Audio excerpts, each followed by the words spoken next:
This boy met Truck-kun while playing on his phone. When he woke up from the coma, he was in a different place. People called him Warrior Kim, the most basic character in the game. Now he is trapped in a world ruled by awakened factions, using the weakest character. But he has a system that can switch attributes infinitely. A nurse suddenly enters the room and asks if Kim Warrior has finally woken up. She says she'll call a doctor, and the young man wonders why she's calling him that. That was Kim Warrior, a 22-year-old man who was taken to the hospital for dislocated and bruised limbs from an accident. Junsu sees that it really says Kim Warrior and wonders what this is all about. It felt like he was being punished for using his Kim Warriors to level up the celestial demon, but suddenly he became a Kim himself. He suddenly touches his foot to the floor and feels extreme pain in his body. The young man lets out a terrifying scream. The nurse approaches, asking Kim Warrior not to move, but Junsu just complains that it hurts too much. The doctor explains that he was hit by a truck and passed out, and now he needs to run some tests. He needs an MRI and a magic X-ray. Junsu repeats the words. He wants to know what they were talking about with Kim Warrior and magic. Kim finds himself at the hospital reception. A woman calculates that with the emergency room,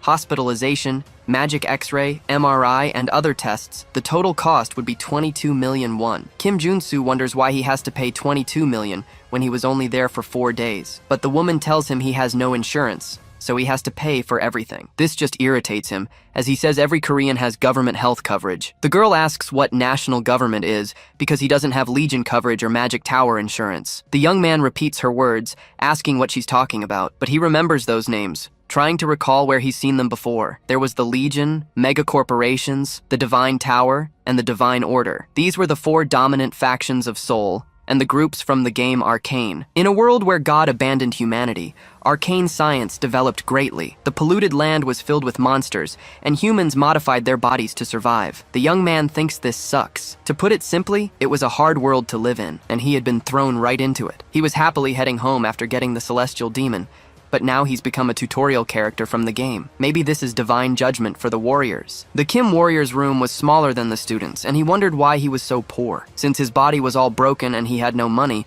he wondered what to do. Because if this really is Arcane Soul, then events like nuclear wars and dimensional rifts, and the resurrection of the old gods would soon happen, turning this place into a hell. He didn't know how he ended up here, but if he just stood still, he would surely end up losing his life. But he notices something different, questioning if his reasoning is correct. Kim points his pen, preparing to strike his own hand. He thinks he needs to confirm this before it's too late. He stabs his own hand with the pen, causing blood to suddenly gush out, but the wound emits a greenish glow and closes right after. Junsu thinks he already knew that would work. He had acquired the wound regeneration trait, and that was the reason he had leveled up countless Kim Warriors. He's a tutorial character, the only one with no base skill. However, he can unlock and change his traits, making him more versatile than other characters. For a strategist like him, that was better than rare ones. In other words, now that he is the Kim Warrior, he can get any trait he wants, regenerating all the wounds on his body. Arcane Soul. In this world, you lose your life if you're poor or weak. If he were lucky, he would run away. But he's not going to run, nor is he going to lose his life. He would survive, because he has the knowledge of 10,000 hours in Arcane Soul as a free-to-play player, reaching the overall rank 9. Junsu prepares for an adventure, in the body of a Kim Warrior. So, he goes to a place called the Player Personnel Office. A bearded man asks if this is Kim Warrior's first time in a player character office. The young man confirms and says he plans to get into the mana purification business. He reflects that he needs money after this bad draw. All he got was a Kim Warrior, and this was the only way to make money. The man puts his foot on the table and says it might be called mana purification, but asks if he really knows what the dungeons are like. This was the director of player personnel, Choi Seonsu. Junsu says he does, but the director questions if he's sure, since there's nothing on his resume about ever being in a dungeon. Kim thinks to himself that he knew how shitty this job was, because there was contaminated mana, the reason monsters had taken over Arcane Soul. Dungeon cleaning is the act of clearing out the filth that emits high levels of contaminated mana. High levels of exposure to this mana can take someone's life, as the young man agonizes being consumed by mana, and then turning into a demon, because it can result in a mutation, making the job even more dangerous. Seonsu says that as soon as he has more people, he'll call him for a team, and the young man thanks him. But the director wants to know if he's sure. He's seen many like Kim go in looking for money and come back completely empty. However,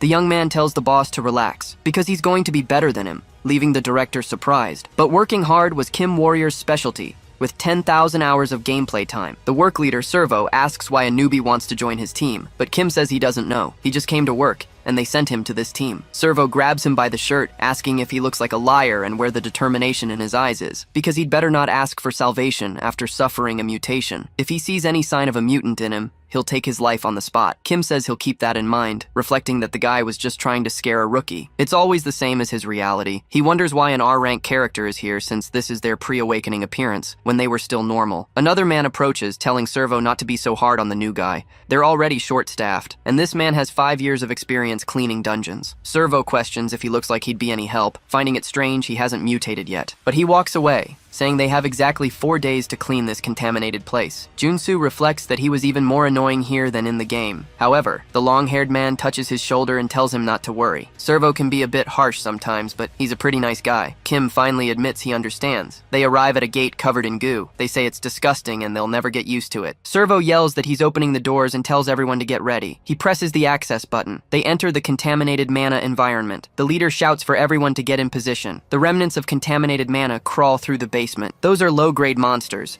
contaminated slimes. Junsu reflects that contaminated slimes are the basis of mana purification and monster processes. Although they are weak in combat, they're hard to deal with because even when hit with a shovel, the slime splits in two and flies off. They don't lose their life unless you hit their mana core. The group members warn each other to find the mana core, or they'll get contaminated if this continues. But Kim quickly rushes toward one of the slimes, yelling for his colleague to back off a bit. He prepares to attack with the shovel, saying he won't be responsible for the damages. He faces the contaminated slime's blade, meeting a golden piece. The slime begins to dissolve, and the man screams. Kim comments with a smile that this is perfect. He's just getting warmed up now. He pushes off the ground, advancing. The warrior slices through all the contaminated slimes in his path, splitting them and finding their mana cores. He continues this process until none are left. One of the group members wonders what's going on as he's defeating the slimes in a single blow. He wants to know how that's possible as Kim approaches the giant slime. Kim thinks something like this is very possible. 2 days before this happened, he was lying on the ground wondering where he was. There had to be something around here, but he notices something strange in front of him. He picks up the coin, saying he found it. He acquires the treasure hunter trait. Kim is happy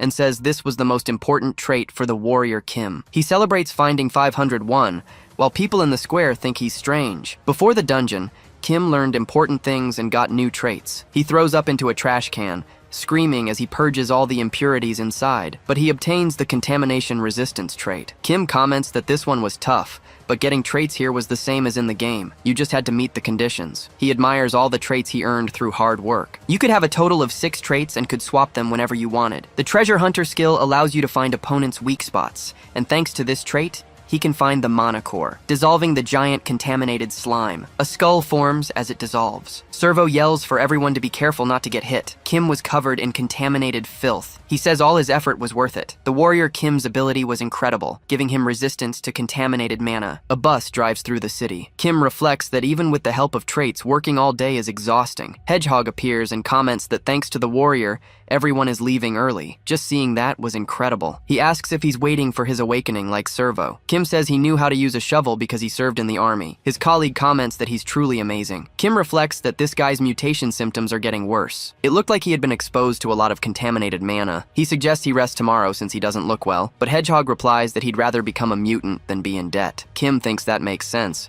as there aren't many reasons for people to accept this kind of job. He sticks his shovel into the ground. 4 days later, Kim sighs. It was over, but it seemed like everyone was exhausted from this job. Someone suddenly vomits on the ground. Hedgehog kneels, clutching his head. Kim just thinks to himself that he told him not to push his limits. But Servo approaches, commenting that he seems ready for the next one, but that's just because he's too new. He never thought he'd fulfill his contract, congratulating him on a job well done. Kim jokes that he only managed thanks to him, while thinking that it was actually thanks to the traits he got as a cleaner, so the job will be too easy. It seemed like he was used to it too, wondering if he was really an R rank, as Servo mutters about being tired, but they hear a scream and Kim turns around. Hedgehog starts to be consumed by contaminated energy. His friends ask if he's okay because of the spikes. Servo rushes forward, asking what that is. Kim thinks it can't be. The team leader tells Hedgehog to hang on, that they're getting out of there, but he's already turned into a mutant, causing an explosion in the contaminated area. Kim thinks it's impossible. Hedgehog's body was already modified. He's become gigantic against the warrior because he turned into a mutant. Hedgehog was in his mutant form. He seemed to have lost all his sanity, and if they defeat him, everyone there will lose their lives. All the new traits he gained were for cleaning dungeons. They wouldn't help him at all. No matter how much he thought about what to do, the only answer he could find was that it was impossible. Hedgehog prepares to attack. He throws Kim far away, making him hit the ground on his back. Kim reflects that the power gap is too wide, and he could lose his life at this rate, but he obtains the resistance trait. Kim reflects that this is it. It's still too early to give up. He asks himself how he's going to survive this monster. First, he needs to erase some traits. Strength will prove useful now, and Mana Heart will help control mana, with resistance reducing all damage taken. Mana absorption allows him to absorb mana, and deep breathing grants greater regeneration. And finally, the last piece is corruption resistance. Kim finally prepares himself with the basics for combat. Hedgehog charges at him again. Kim imbues his shovel with green energy. The strength trait amplifies its power tenfold. The warrior launches Hedgehog into the air with his attack. It was good because it was working, and he knew he could do it. Hedgehog falls toward the wall, but suddenly curls into a ball. Kim is startled by this, but Hedgehog charges at him in a spin, using a rock to launch himself off the ground and preparing to hit Kim's head. The young man pleads, "For God's sake!" as he's struck by Hedgehog. The creature retreats, using its claw dug into the ground, gnashing its teeth at Kim. The young man leaps up from the ground, complaining that even with resistance activated, it still hurts a lot. But if he stops now, he'll lose his life. So he has no choice but to keep attacking. One of Hedgehog's spines bends and is launched toward Kim's face. He fires others at the warrior. Kim falls to the ground, injured, thinking, no, he just needs to hold on a little longer. He just wanted a little more. He aims to land a punch on Hedgehog, but blood flies back again. Kim was all wounded from the spines. Hedgehog gets even more enraged, launching a spine that splits his fingers apart. The young man screams, fallen on the ground, saying that, as expected, he can't beat the warrior Kim. Hedgehog strikes the ground once more. Playing Arcane Souls, Junsu was surrounded in the game. He tells everyone to come at him because he'd defeat them all with just the warrior Kim. Back when he was playing the game, everything was easy. It only took a single click to hunt monsters, and he never considered how the character would feel. He'd simply put his characters through extreme situations under the guise of efficient training. But now he knew everything. It took so much suffering just to get one mediocre trait. He lands a blow on Hedgehog, sending him flying with the hit. There was no better way, with the mutant muscle trait activated, allowing him to win without paying any price. The Hedgehog falls on its back. Kim thinks the reason he attacked so recklessly was to get the mutant muscle trait, which is obtainable only by pushing past the limits of Mana Heart and activated strength. And it was all for this moment. Kim uses his mutant arm to block the Hedgehog's strike. He says he doesn't feel pain anymore and dares the Hedgehog to hit him back, but the creature grows spikes on its fist and strikes Kim's stomach with it. The young man wonders if the Hedgehog still wasn't using its full strength. Now, with his stomach completely corrupted, it begins to form something strange. Kim gains the mutant body trait, growing giant as well. He thanks it because he's become stronger thanks to it. The Hedgehog charges toward the young man. Their strength collides as they are now on the same level. Servo watches from a distance, wondering what's happening. It's so loud. He sees Kim and the Hedgehog trading blows, evenly matched. He is surprised by the warrior Kim's presence, wondering if he's a superhuman or something, to fight a mutant on equal terms. Kim is thrown back, and so is the Hedgehog. Both of them fall onto their backs. The warrior thinks it's not that easy. His size might match the monster's now, but at this rate he'll be at a disadvantage. But the creature gets up and roars. Kim thinks he has no choice. He activates the contamination resistance trait. He tells himself he has to believe, and gives the command. Servo is shocked as he watches the scene. Kim's hand begins to deform. His face becomes monstrous. Unlike anything normal, he's becoming a mutant monster. Kim was ready to face the Hedgehog, but a circle forms around his head, and then he unleashes a magic spell against the mutant, slowly draining the Hedgehog with the attack. It's thrown against a structure. Servo wonders what that was, and if Kim was a monster, he had become a mutant while fighting another. He tries to understand how it's possible as Kim acquires the mutant trait. He asks what the hell that was, but decides he needs to get out of there. Kim's shadow blocks Servo's view. Then he extends a hand toward the leader. Servo just closes his eyes, but he realizes nothing happened. Kim lets out a soft sigh, and Servo wonders how he turned back into a human. Then the warrior collapses to the ground. Panting, he says that he did it. Even after taking on a mutant form and having corrupted muscles and deactivating his corruption resistance, it's believed that once you become a mutant, there's no going back to normal, but he knew he could do it, because he could alter his traits as long as he could still think clearly. That's how he managed to endure the transformation and revert mutant back to corruption resistance. The stadium was completely destroyed. Kim was dizzy after the battle. He felt as if his bones and muscles were rearranging inside his body, and he hoped to never go through that again. Still, he gets up. In the Hedgehog's mouth was a purple sphere. Kim picks up the item. He'd obtained a level 1 mana core. He thought it was all worth it. He's thankful he got the level 1 mana core, since this cleanup job was extremely profitable. Meanwhile, Servo asks if the young man is okay. Since he had turned into a mutant, He wants to know what happened. Kim says it would be annoying if strange rumors about him started to spread, so he claims he risked it all, betting he could turn back, and that it was pure luck. Servo is surprised by this and says it was very strange, but Kim places the mana cores in his hand. He says they're heading back now, as he wants to get some fresh air. His colleagues thank him for the level 0 mana cores. The warrior reflects that he saved their lives and even gave them a share of the profit, so they'd keep it all a secret. Servo remains silent, watching Kim. And in the task force room, Seonsu thanks his employee for going through such a hard time and says it must have been terrible. Kim confirms it was a tough job, but wonders why he's being so flattering. Seonsu remarks that he should have mentioned he was a superhuman. He would have given him a proper job instead of cleanup duty. The warrior thinks to himself that Seonsu believes he's a superhuman. In Arcane Soul, a superhuman awakens an ability, allowing them to gain powerful mana. In a world where strength is authority, superhumans are nobles. It made sense for him to think that, since you'd have to be a superhuman to defeat mutants, even though he only won because of his traits. Seonsu says he should pay him for the cleanup. Kim says that would be great, thinking he'll let him believe he's a superhuman for now. The agency leader says he cleared 5 regions, and they take a 20% fee from the 50 million won total. If split among the group, that would be 5 million each. But this time, he'll do it a little differently. He's only going to take a 5% fee from his share and add a bonus. Kim is happy to get 12 million. Seonsu says he was happy to work with him, while the young man thinks it's nice being a superhuman. Leaving the room, he wonders how he'll spend all this money. He runs into a bald man who says the warrior seems to be in a good mood because he must have gotten a good payout. Kim agrees, saying they worked well together. He recalls that this is one of the people he worked with last time. The man then says the reason he's here is to ask for a favor. He explains that his wife is sick, and he was wondering if the warrior could lend him some money. He apologizes for asking for such a favor, since they only worked together once. Kim reflects that it's not a good idea to help others in this world. They could betray you at any moment, and it's hard enough just to support yourself. Kim takes the man's hand and tells him not to do that, as he's older than him. He says it's not much, but he should use this, handing him some level 0 mana cores. The young man feels bad about ignoring him. Nighttime, in a dark alley. The man shouts that he was an idiot for just pretending to be a poor old man, and he gave him all this. Servo wonders if he's new to this kind of thing, and the man bets he would have given more if he'd mentioned his son too. But it was annoying that they paid him more than the other workers. He even gave some of his share to the fake superhuman. Servo sighs, saying he's not even a superhuman, and that it would be a good idea to teach him a lesson. The old man asks if he has a good idea, and the leader asks if he can't see it. A malicious smile spreads across his face. Because that idiot must have some kind of strange ability, he says they already know his secret and they're going to teach him, crushing all the level 0 cores, because he was going to show him just how scary this world can be,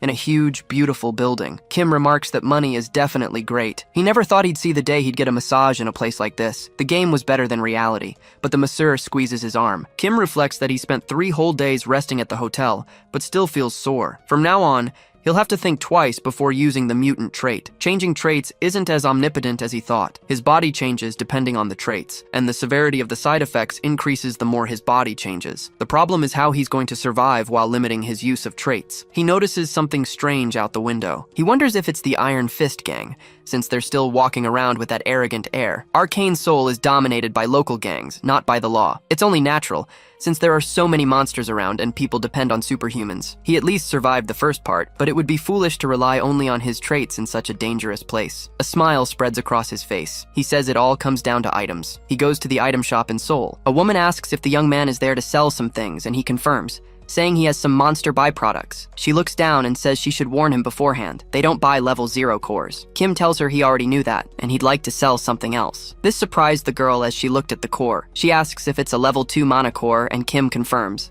telling her to take a look. He thinks it was nice to see her surprised, and that the effort in the hotel room was worth it. He fused everything he had, and thank God, managed to get a level 2 mana core. Its price changes depending on the level, so to sell it for the highest price, this is how it has to be. The girl hands over 4.77 million won for the core, and Kim thanks her. He asks if they happen to sell any weapons or armor there, and the woman confirms, asking him to follow her. Kim enters the stockroom door. A smile spreads across his face. He says it looks like they have everything, thinking that these were all basic items he used in the game. The girl tells him to feel free, and Kim reflects that it's time for him to gear up. He puts several weapons into his backpack. As he walks out onto the street, he says it finally feels like he's playing Arcane Soul. A female voice says, "Excuse me," to Kim. She asks if he's a mercenary, because she needs help. Kim says no and tells her to find someone else. But the girl hands him money and says she's here on a business trip, but the Iron Fist gang is scary. She wants to know if he can protect her on the way to her apartment. Kim thinks that 500,000 for a bodyguard sounds like a daily quest,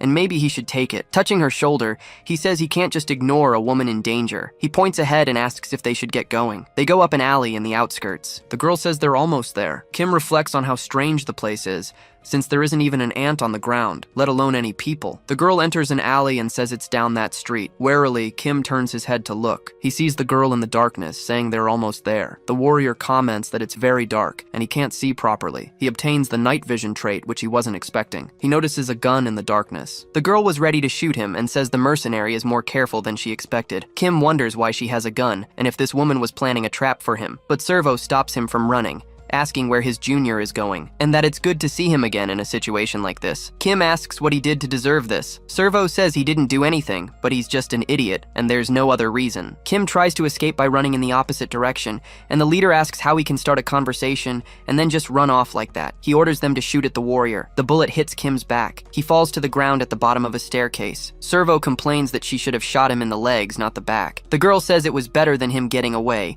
and the leader thinks he's lost his life. He turned back into a human after becoming a mutant, and he was sure some mage would buy his corpse. A companion comments that he'll grab the bag and his equipment for now. Servo says there's really no helping it, and they'll do that first. But the body is no longer there, and he wonders where it went. A glass pane from the ceiling shatters, hitting one of Servo's partners on the back of the neck. They wonder what that was, and Servo wants to know if Kim is still alive. The young man tells him he can bet on it, because he wasn't going to lose his life to someone who repays kindness with betrayal. He had left the armor shop already wearing a bulletproof vest, and thanks to that, he gained the trait he needed. Called Play Dead, Servo shouts that he broke the streetlight and he can't see anything. But Kim is already behind him and asks if he's looking for him, because he saved his life, and now he's going to take it, insulting the group's leader. He lands a punch on the man's face, throwing him to the ground. Servo tries to get up and sits on the ground, but he tries to kick Kim, which the young man just dodges, saying that Servo should have been grateful for the save, and that taking the life of his savior wasn't the right thing to do. He punches him in the face again. Kim gets ready to stomp on his face, but the girl fires a shot before he can, asking if Servo is okay. Kim looks at his wounded arm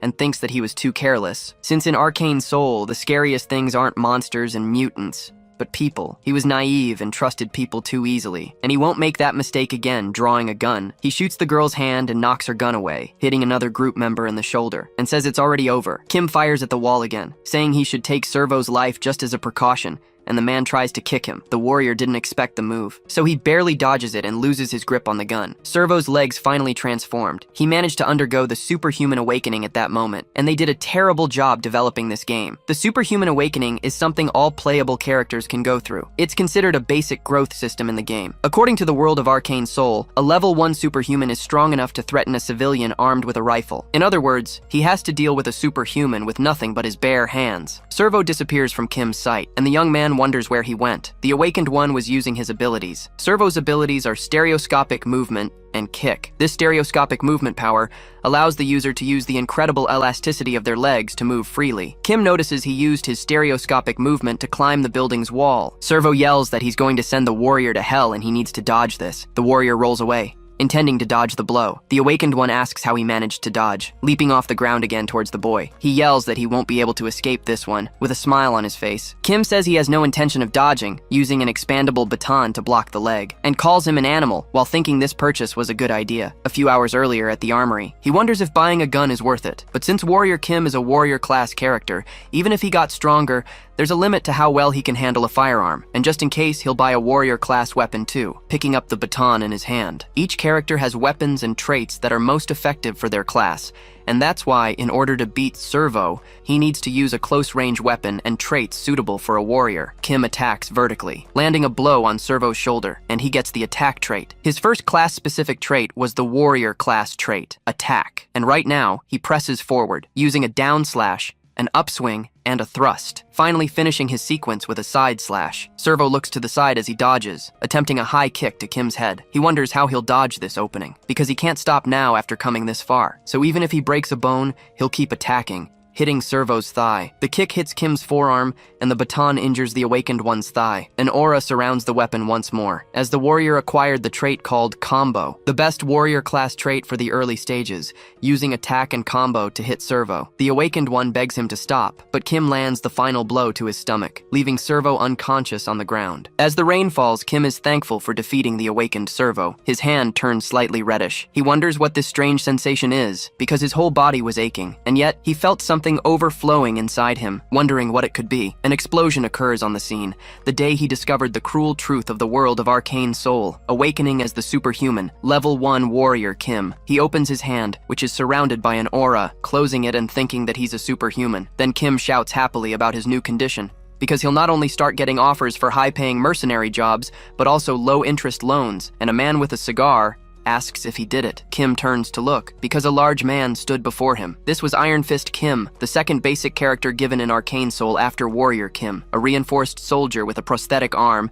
skilled with firearms and precision shots. The problem was, he was the leader of the Iron Fist gang. Kim realized he had fought within their territory and must have seriously provoked them. The soldier asked if he even knew where he was before causing a scene. The young man replied that he was attacked and couldn't just let himself die there. The gang leader cocked his gun and asked if they were scarier than the Iron Fist gang. Kim knew that if he kept fighting, he would lose his life for nothing. But the soldier pressed the gun to his chest, telling him he'd made a horrible choice, because he was about to show him what happens when you mess with his territory. Kim gave him a terrible glare. He asked if that was so, and mentioned the soldier had overlooked something. Grabbing the gun in his hand, and stating that he wasn't the type to lose his life so easily, he pulled the trigger. The soldier reflected that Kim had fired the gun himself. Kim wondered what that was as he got up. It only tickled. He was already healing, thanks to his regeneration trait. The soldier remarked that he had a very interesting ability. Kim knew it was regeneration, the evolved version of the wound recovery trait. A trait you could only get once you became a superhuman. It would all be over if they underestimated him. He decided to go with a bluff. He declared that he hadn't survived on luck alone. It didn't matter who they were. If they messed with Warrior Kim, they'd better be prepared. The soldier repeated his name and said he liked his courage. He would let him go this time, but now Kim was in his debt. Touching Kim's shoulder, he told him to make sure he understood what that meant. The warrior said he'd remember that, wondering if the soldier had recognized him. The gang leader then extended his hand, suggesting they work together next time. Kim considered it. The Iron Fist gang wasn't the type to betray someone, and building a connection here wouldn't be a bad choice. He said that sounded good. He grabbed the man's iron hand, telling him they'd see each other around. At the Jamsil Superhuman Tower, Kim thought he had no idea when he'd seen it in the game, but it was a sight to behold. It was completely different from his hometown. A girl thanked him for visiting the Superhuman Tower. She asked if she could help, and Kim thought she was beautiful. He wondered if she was an NPC. The girl mentioned that if he was there for his certificate, he should go to the machine over there to measure his mana and trait circuit. Kim thanked her. He thought that she had guided him without him even asking. That's how much he looked like a rookie. Anyway, once he got his certificate, his real life would begin. Something strange happened, pulling at Kim. People joined their hands, saying the saint was here. Kim thought that was a unique airship. A rune covered the floor of the building. That was the order of the old father. He wondered why a boss was here. He was still in the tutorial timeline, and she was a saint, not a boss. Meanwhile, the people prayed to her. As the story progresses, it's revealed that the order is actually a cult disguised as a religion, and they start attacking citizens indiscriminately. The people wondered if the saint was there for a mana measurement. They figured she must want to renew her level. An aura enveloped the saint. She smiled up at the sky. Kim remarked that it seemed like a loud mana measurement. The circuits turned yellow. The aura began to dissipate. Looking up at the sky, the saint continued to smile. The citizens prayed with apprehension. The saint was a priestess class, with a mana level of 8 and a 6-layer circuit. The whispers continued, talking about the saint's traits and her 6 skills, but Kim reflected that this wasn't the time to be cheering for that. A level 8 superhuman could be compared to an aircraft carrier squadron, a walking national-level superpower with the strength to decimate Seoul in the future. But if he said that now, they'd call him a madman and throw stones at him. For now, he would just measure his mana. It would attract too much attention if a rookie like him had 6 skills, so he'd reduce it to 3. The saint suddenly looked to the side. Her subordinates asked what was wrong, and she said that Kim was unusual. She went after him, saying he had a rather intriguing ability. Kim was startled and backed away from the saint. He wondered what the boss had just said. She had somehow sensed that he had switched his traits. Kim had his skills equipped. A soldier asked why the saint would talk to him, as he looked like an ordinary human. The saint grabbed Kim's hand. She asked if she could know his name, and the young man introduced himself as Warrior Kim. He thought about the only reason a priestess would ask for someone's name in Arcane Soul. The saint said she was representing the order of the Old Father to baptize him. The Old Father, Lord of the Black Gold Throne, always desired rare powers like his. She asked him to submit and find peace in this hellish world. The people commented, envious that he was being baptized by the old father's first daughter in person. Kim cursed the whole situation. If he got baptized and received the baptism trait,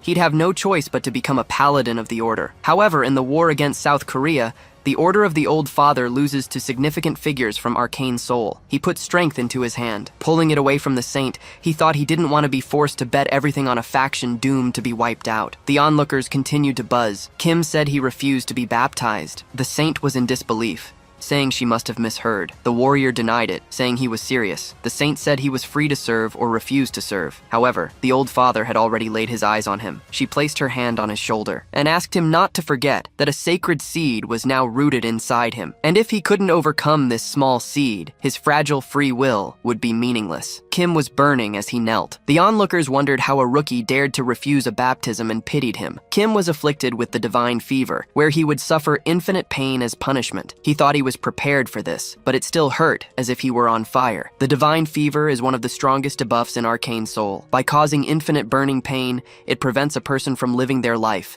and the only way out is to be baptized. He had refused because he was thinking about the future, but it seemed he would end up losing his life right here. His eyes rolled back as he began to lose consciousness. Water was thrown on his face. Kim wondered who it was. It was the girl who had guided him earlier, asking if he was okay. No one helped anyone with the divine fever debuff, fearing the negativity that could spread to them. He was grateful. He decided he would endure a little longer. Kim acquires the divine resistance trait. The flame slowly faded, as he thought that he hadn't just refused the baptism without thinking. An aura expanded in his imagination. The first condition was to obtain divine resistance. Now, he would gather more mana within himself. He equipped the trait to his body. The girl kept throwing water on him. Kim reflected that it felt like the water of life in this painful situation. He had to focus on this contrasting sensation. Fire and water concentrated at his core. The burning pain and the cold reason, using the mana inside him to extinguish the fire, releasing all the energy from the divine fever. A strong gust of wind blew the guide away. Kim acquired the mana barrier trait. He thought he had finally gotten the trait a defensive warrior should have,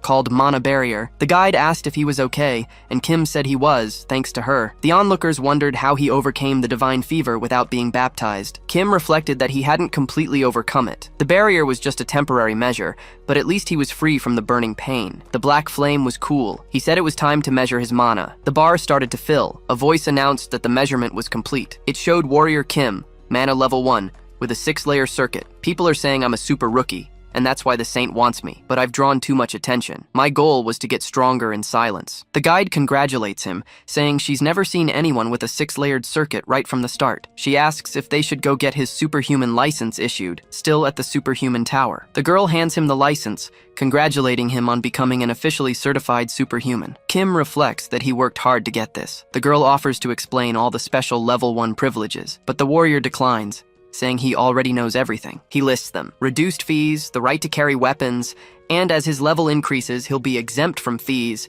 gain immunity from arrest, and have access to all transportation and benefits. The guide remarks that he's very well informed. Kim says he's a doctor of superhumanology. Anyway, he doesn't like to waste time. He asks if there's a way to leave quietly without running into the crowd outside. The girl agrees, saying she's already prepared a way. Kim is surprised by her reaction. She tells him not to worry and to follow her. The warrior thanks her for taking such good care of him. She even gave him a stealth cloak and showed him a secret passage. The guide says she doesn't mind helping others. Kim acquires the stealth trait and thinks he just got a free skill. The guide points ahead, saying he can exit through there. The rules only allow her to go this far. The warrior thanks her, saying it's more than enough, and the girl says it's no problem. Kim reflects that he didn't know someone so kind existed in Arcane Soul. She's beautiful too. When he gets stronger, he'll return the favor. He wonders what her name is and remembers he has her business card. Kim is completely stunned when he reads the name. Her name is Baek Soren.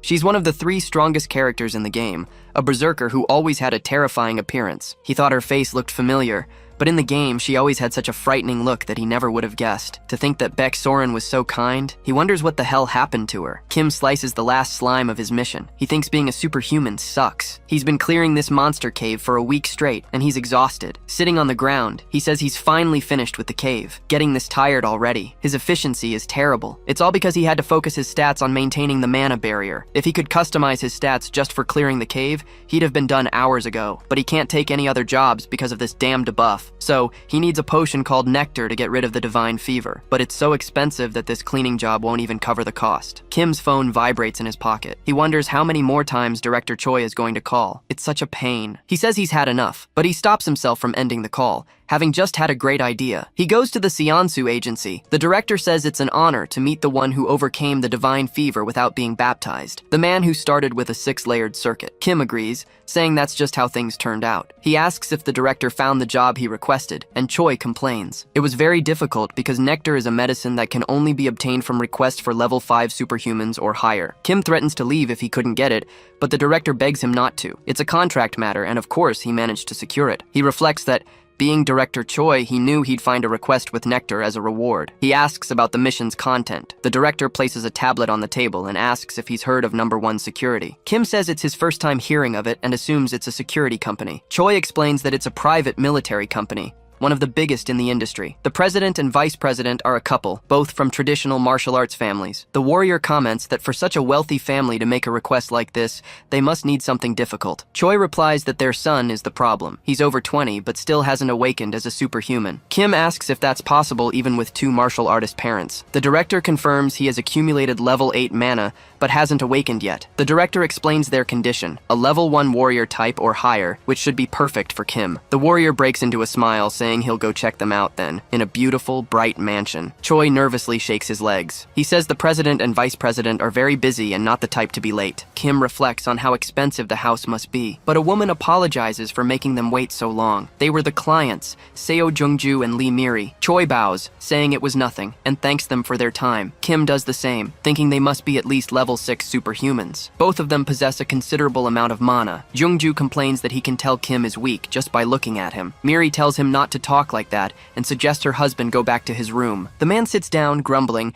and the woman asks the two of them to sit as well. Since they came all this way, she assumes they're considering the offer. Kim says he first wants to check on their son's condition and see if there's a specific reason preventing his awakening. Jungju slams his hand on the table. He asks if Kim really thought they'd tell that to a rookie. Miri tells him to stop, explaining he's on edge because it concerns their son. It's not something they can tell an outsider. If he accepts the request, they'll call their son and explain the situation. She adds that she's sure he's in desperate need of nectar. Kim reflects that there's a confidential problem with their son, and they know exactly what he needs. He's becoming more certain. He says he'll accept the request, and that they should call their son. The living room door opens. The boy introduces himself as Seo Woojin. Kim stands up and says it's a pleasure to meet him, reflecting that he can't feel any mana coming from him. The warrior notices something different down below. He comments that the boy has a nice glove, and the young man agrees, saying it's more than he deserves, so he wears it gratefully. Kim comments that he figured as much, since he'd need a very strong mana seal. The family is surprised. The warrior breaks into a smile. He says he was sure when he saw the gloves. Even though it's a critical issue for a noble family, they chose to request a level 1 warrior-type superhuman, and they used nectar as bait to lure him here, because Mr. Woojin was also baptized by the order of the Old Father, and the reason he couldn't awaken is that he rejected the baptism and sealed his mana to avoid the divine fever. He couldn't announce this publicly and has been suffering. He must have heard the rumor about a level 1 superhuman who overcame the divine fever, so he decided to seek me out. Woojin is completely incredulous at his insight. He says it's incredible that there's no need to explain anything more. He almost thought Kim was the protagonist of a detective series. Kim just says it's a matter of observation. He reflects that there's nothing to fear when you know the future. The moment he saw the picture, he understood. Because in the future, Seo Woojin becomes the paladin of the vanguard for the Order of the Old Father. He refused the baptism and held out, but his parents lost their powers, and so he succumbed and joined the order. Jungju approaches, calling Kim Sir, and asks if there's any way for his Woojin to escape the baptism. The warrior reflects that he was so arrogant a moment ago and is now acting all gentle. He confirms he has a solution. He thinks about having played Arcane Soul for 10,000 hours. Of course he knows how to escape. He touches the young man's shoulder and says he knows his pain because he suffered too. He tells him to trust him, because he's going to get him out of this. Woojin cries, calling Kim Sir. The warrior thinks that he doesn't care if she's a saint. She dared to try and baptize him into such a disgusting cult, and his future subordinate is on his side now. Kim steps back from the hug with a smile. He says, however, that before starting the treatment, he'd like to add one condition. The parents question this, but his mother says she understands, because it's no longer about awakening, but about overcoming the divine fever. And if he can cure Woojin, Kim asks for an additional condition. He would like them to teach him the mountain-shattering sword swordsmanship. The warrior keeps smiling, while Director Choi looks apprehensive. Miri approaches the young man, asking if he fully understands what he had just said. Kim is startled by her aura, wondering what this killing intent is. The vice president was much scarier than the president right now, and he understands she would be angry. But the mountain-shattering swordsmanship. People might doubt his decision to learn swordsmanship in the 21st century's information age, but strength is authority, slicing through a tank with just a sword. A superhuman swordsmanship can easily destroy an entire tank. High-level martial artists are traded for a squadron of fighter jets, worth trillions of won. If a level 1 superhuman learns and continuously trains in the mountain-shattering swordsmanship, they can reach level 4 effortlessly. It's basically a cheat. He remembered that only elites can learn this swordsmanship, wondering if he crossed a line. Kim agrees to it, should he complete the mission. Woojin calls out for his mother, causing her to dispel her killing intent. She finally accepts that it's okay, because if he succeeds, she'll give him a memory chip containing the mountain-shattering swordsmanship, along with the nectar, leaving Kim in disbelief. He thanked her, thinking he genuinely believed Miri was going to take his life, and now he's getting the swordsmanship too. Miri says, however, if he fails, she and her husband will be disappointed and angry. Kim assures them it won't happen, as it's best to start as soon as possible. They go to a room with a mana focusing circle and 200 intermediate grade mana potions. Miri says she prepared everything he asked for. Kim agrees it should be enough, and that he prefers to be alone with the patient during the treatment. The woman apologizes for what happened earlier. Her Woojin was forcibly baptized before he even started school. He never had a chance to make friends, let alone go on a family picnic. He had to suffer, unable to leave his room under any circumstances. It seems they've become very sensitive about the situation. From now on, she'll leave it completely in his hands. Kim reflects that everyone in their family had to suffer because of the saint's trap. Woojin thanks his mother, saying he's fine. The warrior thinks about how in the game, he ends up opposing his family and becoming a cold person in the future. He feels a bit bad for them, so he reassures the lady, saying he will succeed at any cost. Alone, Kim tells him they're about to start. Woojin asks what he has to do. The warrior asks why he's trembling and tells him to calm down. However, the boy assumes he's going to be terrorized, using injections and shocks to awaken his power. Kim asks what kind of treatments they've performed on him so far. The boy thinks that the general treatment for the divine fever was to drink nectar after awakening. However, Woojin has too much mana in his body, and the fever was severe for him, but the warrior kneels and says not to worry. He just has to keep everything he sees during the training a secret, the boy promises, and so they begin. First, Kim must expand his mana barrier to its absolute limit. This will make the barrier weaker. The warrior complains about the heat, but he uncaps the potions in his hand. He drinks while Woojin tries to call out to him. Kim just tosses the empty potions behind him, opening 2 more to drink. And thinking what a horrible business this is, he's already downed several vials. He obtains medicine addiction, where damage taken and mana consumption increase, but the effects of potions are abnormally boosted. He thinks about his focus on mana, using area darkness, which creates a shield in a designated area. Kim wipes his mouth, saying the divine fever has been completely pushed outside the barrier. Woojin shouts that it's too much, but the warrior tells him it's too early to celebrate, because he'll have to take off his mana-sealing glove and put his hand outside the barrier. Since I'm going to have to grab your hand, Woojin says the 2 divine fevers will start a resonance reaction. Kim steps out of the designated barrier and says his will be tolerable since he's inside the barrier, and he shouldn't ask why, just follow his orders. Woojin thinks that this is the first time he's ever taken off the glove, slowly removing it from his hand, and so the resonance begins. Kim wonders just how much mana he can have inside his body. He says it's terrifying, but he has to grab his hand. There's something terrifying about his divine fever. Kim thinks he's in a lot of pain. It hurts more than when the saint baptized him. It felt like his bones were being shattered. He has to maintain his focus to endure the pain. He thinks that neither the saint nor the divine fever matters. Then he leaps towards the barrier, landing on top of Woojin. Kim was completely breathless, holding Woojin's fist, and he says it was a success. He's now acquired damage absorption, allowing the user to absorb damage from others. Woojin comments that he took off the glove and it was tolerable. Kim smiles, because that was the reason they had to go through all of that. Beyond the barrier, he used damage absorption to take part of his divine fever. In other words,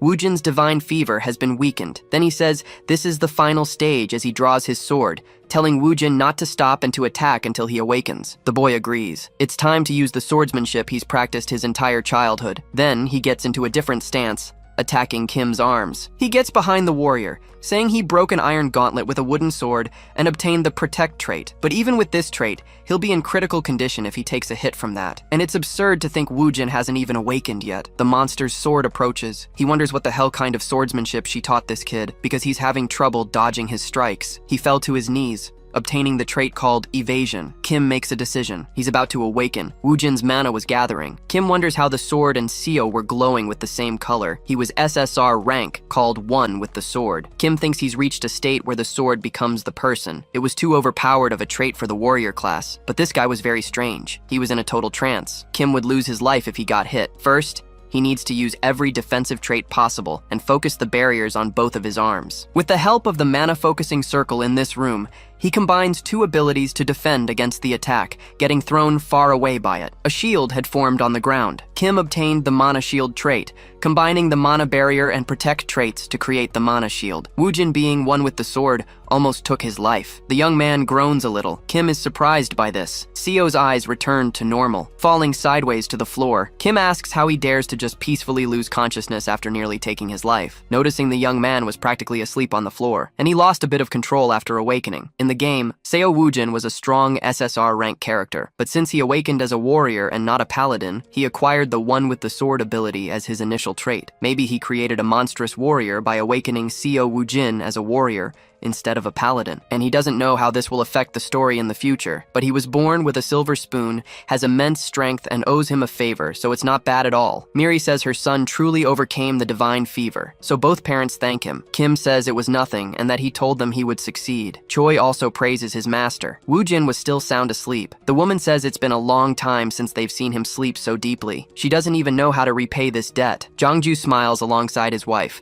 saying that along with the promised nectar and the swordsmanship memory chip, he will provide an additional success fee. Kim tries to be modest. They both ask him to accept the 1 billion won, as it might be a small amount compared to what he did for their son. Kim accepts, as refusing again would only offend them. In the car, Choi jokes that the warrior basically won the lottery. The warrior says he knows because they are beautiful. While driving, the director asks if he's going to drink the nectar now, and Kim agrees, as he plans to take a break from dungeons for a while. Choi says it's understandable, since he doesn't want to attract the attention of the old priest's order, or of those who have heard about his rewards. But it was a shame, because if he refined the nectar, and then drank it, his mana would increase immensely. Kim agrees with his words. He thinks that if he refines it and then drinks it, he could significantly raise his superhuman level instead of having to spend it to cure the divine fever. Arriving at a hotel building, Choi calls the warrior and says he will find the necessary equipment to refine the nectar and that he should think about drinking it later. Kim smiles and thanks him, saying he'll think about it. He removes the cork from the nectar, saying he's going to drink it right now. He learned just how cruel the world of Arcane Soul can be during the servant incident,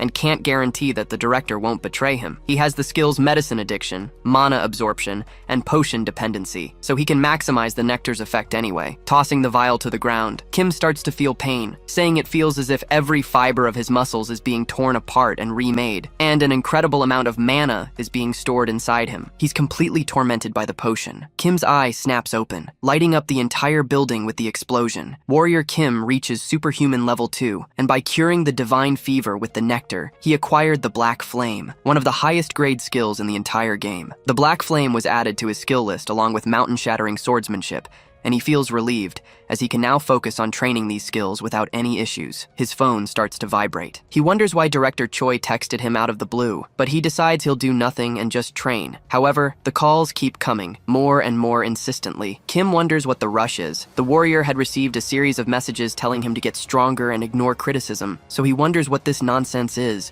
since Choi doesn't normally text. But he notices From the Mountains isn't a name, and some letters are capitalized, reading about escaping the gang. Kim realizes he hid this message within the texts. The Dagger Gang was a group that opposed the Iron Fist Gang, and if the director wanted to betray him, he would have called as usual to buy time, but considering he sent this message, it means he was caught first. It seems the information was leaked while he was trying to prepare the equipment. Kim becomes very wary of this. He says he'll ignore it for now, since he got the nectar he wanted. Everyone is responsible for their own lives in Arcane Soul. A scream is heard from the alley. A man says the old man was quite stubborn, because even after a whole night, he still won't say where the rookie superhuman was. Choi explains that he signed a contract because he trusted him and will never talk, no matter what they do. The man says he didn't want to resort to this, but he's left with no choice. He grabs an axe to attack him. He asks which one he wants to lose, the right or the left. And if he doesn't answer, it'll be the right. An explosion rocks the building. The man asks what the hell that was. While a subordinate calls for his boss,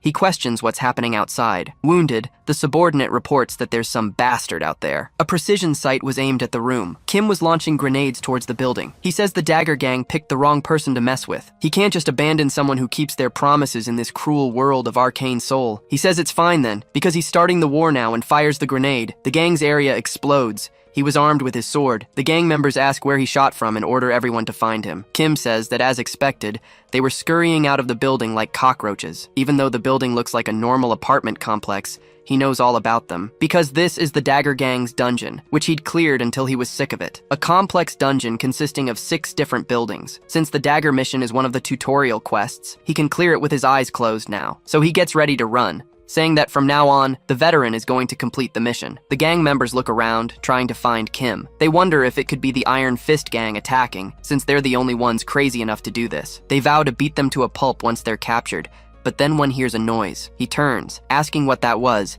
and decides to check. Going behind the dumpster, he wonders what it is. There's nothing there, until a hand grabs his face, tossing the gang member to the ground. Kim reflects that the guy couldn't recognize him, even though he was right in front of him. There's no better combination for infiltration than playing dead and using stealth. So while those idiot gangsters are wandering around outside, he's going to enter the main building, heading through the secret entrance to the base. He decides that for now, he's avoided combat as much as possible to infiltrate. Since the Dagger Gang loves to place their hostages right next to the boss room on the 5th floor, he still has a long way to go. He will move stealthily to avoid being caught. But an alarm blares, warning that enemies are attacking and have already infiltrated the building. All members are ordered to arm themselves and gather at the designated meeting point. Kim complains that they've already found him out, heading to a door to infiltrate further. The gangsters ask about the Gatling gun, while Kim shoots at the warriors' weapons and feet. They call for a counterattack while cursing at Kim. He tosses a grenade into the air, causing another explosion in the building. Kim says that taking the long way wasn't his style, and just one wouldn't be enough. He throws all his remaining grenades. The explosions go off as he says it's cool that they liked his little gift. The smoke in the room clears. Kim observes the bodies on the floor, wondering if that's all of them, but there might be survivors, so he can't let his guard down. One of the gangsters pulls a gun and tells him to go to hell, firing towards Kim's face, but the young man just dodges,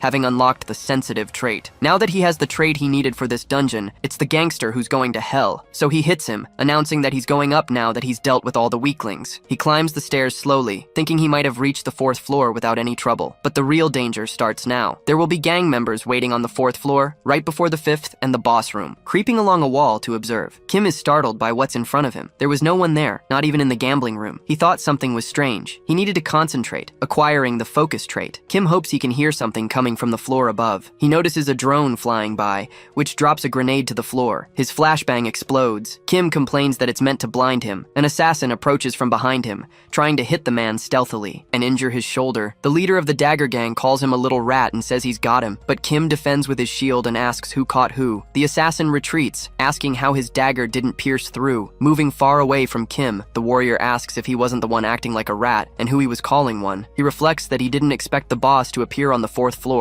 That was dangerous, as it wasn't in the game, but he managed to read the patterns. When the flashbang exploded, Kim closed his eyes thinking that the flash is the pattern for a chain attack upon entering the boss room, and he had to equip sensitive and focus before the boss could ambush him. The Dagger Gang leader was an assassin, and he has to rely on his 5 senses to feel where the attack will come from. The Dagger complains that he blocked his ambush, and Kim tells him not to be surprised. He draws his extendable baton and says he'll make him regret targeting him, charging towards the assassin. He tries a horizontal slash. The assassin comments that he's acting pretty cool for someone so slow. He throws a dagger at Kim. The weapon gets closer and closer to the warrior. He hits it, knocking the dagger away. He reflects that, as expected of an assassin, the guy was fast. He only survived thanks to his sensitive and focus traits. That guy's dagger was imbued with poison magic. Even a scratch would send Kim straight to his grave. The longer this drags on, the worse it'll get. The assassin says he's lucky. If he surrenders now, he'll only lose an arm. Kim tells him to cut the crap and bring it on. The gang leader laughs, saying he can tell Kim's just a shooter by the clumsy way he holds that sword, even if it's a big one. The warrior reflects that the guy is pegging him as a reinforced soldier class, just because he uses firearms. The assassin then lunges forward, vowing to tear him apart and end his life in the most painful way possible. Kim says he only has one chance, raising his katana, and now the enemy's guard was down. The assassin says he's too slow. Kim turns his head, taking a breath as he twists the direction of his katana, executing a reverse slash towards the assassin, who didn't expect a shooter to use a combo attack. So he ducks and counters the attack with his dagger. Kim apologizes to him. But as soon as he switches his skills, he's no longer a shooter, but a classic warrior armed only with swordsmanship, using the first style of the mountain-shattering swordsmanship, landing a cut on the man's shoulder with the mountain crusher skill. The assassin screams, spitting blood. He falls to the ground as Kim pants out of breath, saying that the moment he let his guard down, he was bound to lose. The assassin prepares to attack again. Cause it's not over yet. Kim wonders if he's using his final trump card. Blood splatters across the apartment windows. The assassin lies on the floor. Kim has a blade stuck in his abdomen. The warrior says he let his guard down at the end, and the poison is already circulating in his body, so he has to switch his traits, switching to his regeneration skills and healing his stomach wound. Kim gets up, complaining that he can take it, but it still hurts like hell. The gangsters get orders to move up. There's an intruder. So Kim says there's no time to waste. He has to get out of the building as fast as possible. In the Dagger Gang's general quarters on the 5th floor, Director Choi falls from his chair, thinking he has to get out of there right away. But someone appears in front of him. Kim asks how he ended up getting caught, cause he's pretty tough. Choi asks if he came to save him. The warrior says they should leave first because they're coming, and the director agrees. He then tries to stand on his own, without help. Kim curses the gangsters for what they did to him. He tells Choi to get on his back. Choi tries to refuse, but the warrior says they're in a hurry to get somewhere safe. He thinks that even after being so brutally tortured, the director remained loyal. He thought Arcane Seoul was a hellish world, but he can still be surprised by touching moments like this. So they go to the Seonsu agency, drinking several healing potions. Kim acquires the poison resistance skill and says drinking the potions cleared the venom from his body. Choi shows up with more cans, telling him to feel free to drink them all, but Kim refuses, saying he's had enough. The director says he can't apologize enough. The information was leaked while he was preparing the nectar, and he shouldn't have trusted his employees. Kim agrees, since he already drank the nectar anyway. This leaves the director stunned, but the young man explains that if he hadn't drunk it, he wouldn't have been able to save him. Choi complains that he had to drink such a precious nectar just to save him. Kim reflects that it's not his fault, but he'll let him think what he wants. A knock is heard at the agency door. The director wonders if the Dagger Gang has already arrived. He asks what they should do, while Kim turns and says they should welcome their guests. He opens the door and is surprised, because it's the Iron Fist Gang and their boss, Kim, of the Iron Fist. Kim welcomes the group. Iron Fist says it's incredible to think he wiped out the Dagger Gang. He knew Kim wasn't an ordinary guy and asks why he called them there. Kim thinks it's because it's his turn to get the reward for the difficult mission. The Iron Fist Gang and the Dagger Gang are rivals, fighting for power over the Silum area. In the game, the tutorial asks the player to annihilate the Dagger Gang to help the Iron Fist. For destroying the Dagger Gang, the Iron Fist offers many rewards. He then asks if Kim plans to create an organization or something, but Kim says no. The reason he's here today is to say that he can have the Dagger Gang's territory. He prefers to be alone and has no intention of getting into the underworld, so this was the best way to repay his debt from last time. Iron Fist says it's an offer where he loses nothing, and it seems like a bit much compared to the debt. Kim jokes that they're on the same page, because now that he's the owner of the Silum area, he must grant one wish. Iron Fist asks to hear it first. Kim reflects that it's something everyone likes to have. He wants a house for himself. Iron Fist repeats his request. Kim explains that he works alone in this difficult world and has realized he needs one, complaining that his stomach was injured during the fight with the Dagger Gang. So the gang leader agrees, since he got rid of their rival gang. The warrior compliments how straightforward he is. Kim of the Iron Fist asks what kind of house he'd prefer, a luxury mansion or an apartment, but the young man says no. He needs an isolated house with guaranteed security, soundproofing, and on top of that, a training facility in the basement. The gang leader repeats this back to him, and says he has a house that fits the description, as Kim silently cheers. The house was on the outskirts of Silum, right at the summit of Gyeonubong. Kim reflects that this is the exact house given to the player as their first base in Arcane Seoul. He relaxes at his desk and says, this is what it's like to have a real house. He loved how pure the air was there, and the view was perfect. Such a beautiful and magnificent house. Kim comments that when he first fell into Arcane Seoul, he had no idea what to do, since his hospital bill was around 20 million won. But now he has a house that's more like a palace. Not only that, he has the money from Security Number 1 and Director Choi. He could stay in the hospital for a year without a worry. But here in Arcane Seoul, there's no time to enjoy your success. As soon as the game's plot progresses, evil villains like the Saint of the Order of the Old Priest will appear and destroy the city. Kim grabs his pickaxe, because now it was time to find the real reason he chose this house, heading to the underground training facility, saying it should be somewhere around here, and now it's time to get to work. He strikes the stone wall. Everything shatters in front of him, leaving him surprised. He comments that it seems his skill is working, and he might finish this faster than he thought. Digging down as fast as he can, Kim complains that he never knew the treasure was this deep when he played the game, but he can't give up now. He'll be out of here soon. A liquid starts to seep from the rock. Kim starts to drink this water, slowly regenerating with the energy. And he loved this taste, because he can feel his body healing in real time. This is the effect of the mana spring. A spring brimming with mana. Even characters whose health has dropped to 0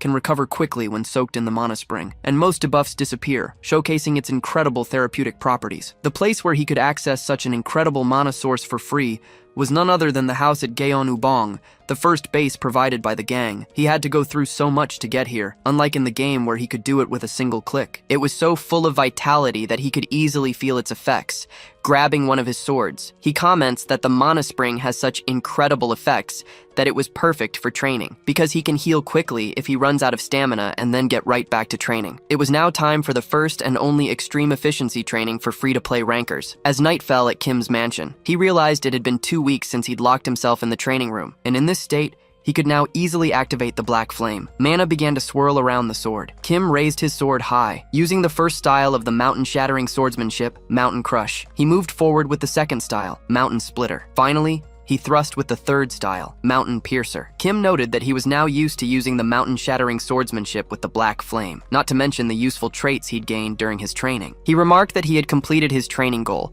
but there was one more important thing to do, the mana cultivation technique. If he had refined the nectar before drinking it, he could have reached level 3 superhuman. But now, as a level 2, there was still some mana left in his body. To fully absorb the nectar's mana and reach level 3, he needed a mana cultivation technique, but it wouldn't be easy to get, as it cost tens of billions. He went to Kim Chunbok's antique shop, where the owner asked why he wanted to buy it. The shop owner mentioned it had been in storage for over a decade, and Kim confirmed the purchase. And just like that, he acquired the mana cultivation technique. He was probably the only person who knew about the mana cultivation technique hidden in the antique shop. Now he headed to Shinwan Market, where the antique shop was located. He arrived at the shop and noticed something strange about the door. He wondered why it was closed. Not only that, but the doors were locked with a mana seal to keep anyone from entering. Shinwan Market was the place with the most shops in the region, and there was nothing you couldn't buy there. In the game, this place would be open during business hours no matter what. He wanted to know why it was closed now. Besides that fact, most of the other shops had closed down.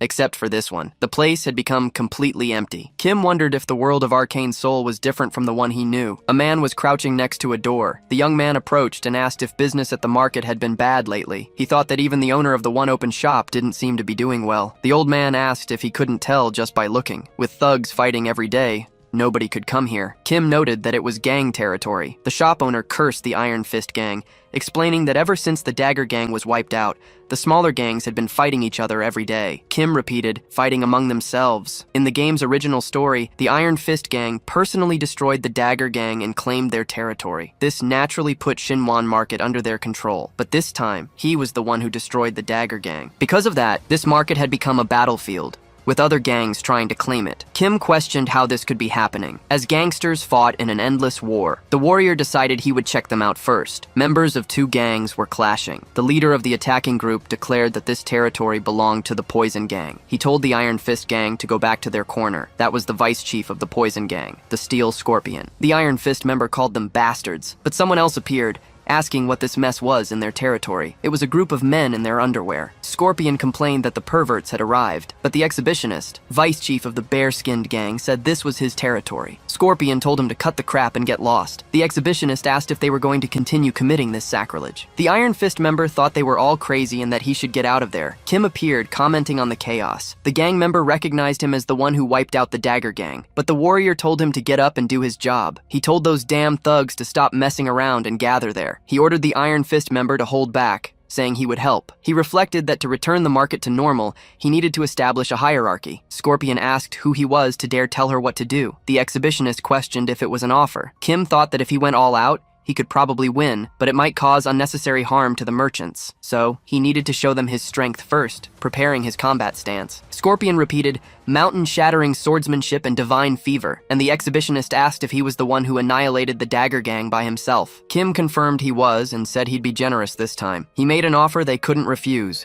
to settle things with one-on-one fights. The vice leader of the poison gang asked if he thought she was stupid enough to face a warrior in a one-on-one. The warrior said they would compete in whatever category she felt most comfortable, so they stood facing each other. He asked if the man's specialty was mind control, because if he could resist it, the victory would be his. The bare-skinned man said it was an honor to meet such a handsome man. He wanted to put the competition aside and have him join his religion of the primordial goddess. Kim questioned why he would join such a disgusting order. Since his religion wasn't even one of the 7, nor was it second tier, it was just some random faith. He wouldn't join a pseudo-religion that wasn't even listed in the Peace of Westphalia. The bare-skinned man said that was expected of a non-believer, and he would make sure to change his mind with the love of his goddess. He prepared his skill and commanded Kim to kneel, saying he would grant him the opportunity to meet his goddess. Kim thought that the mind control of a priest class was definitely strong. His eyes narrowed slightly. He felt the urge to kneel before the man, but he broke the control and punched the man in the face. The man fell to the ground,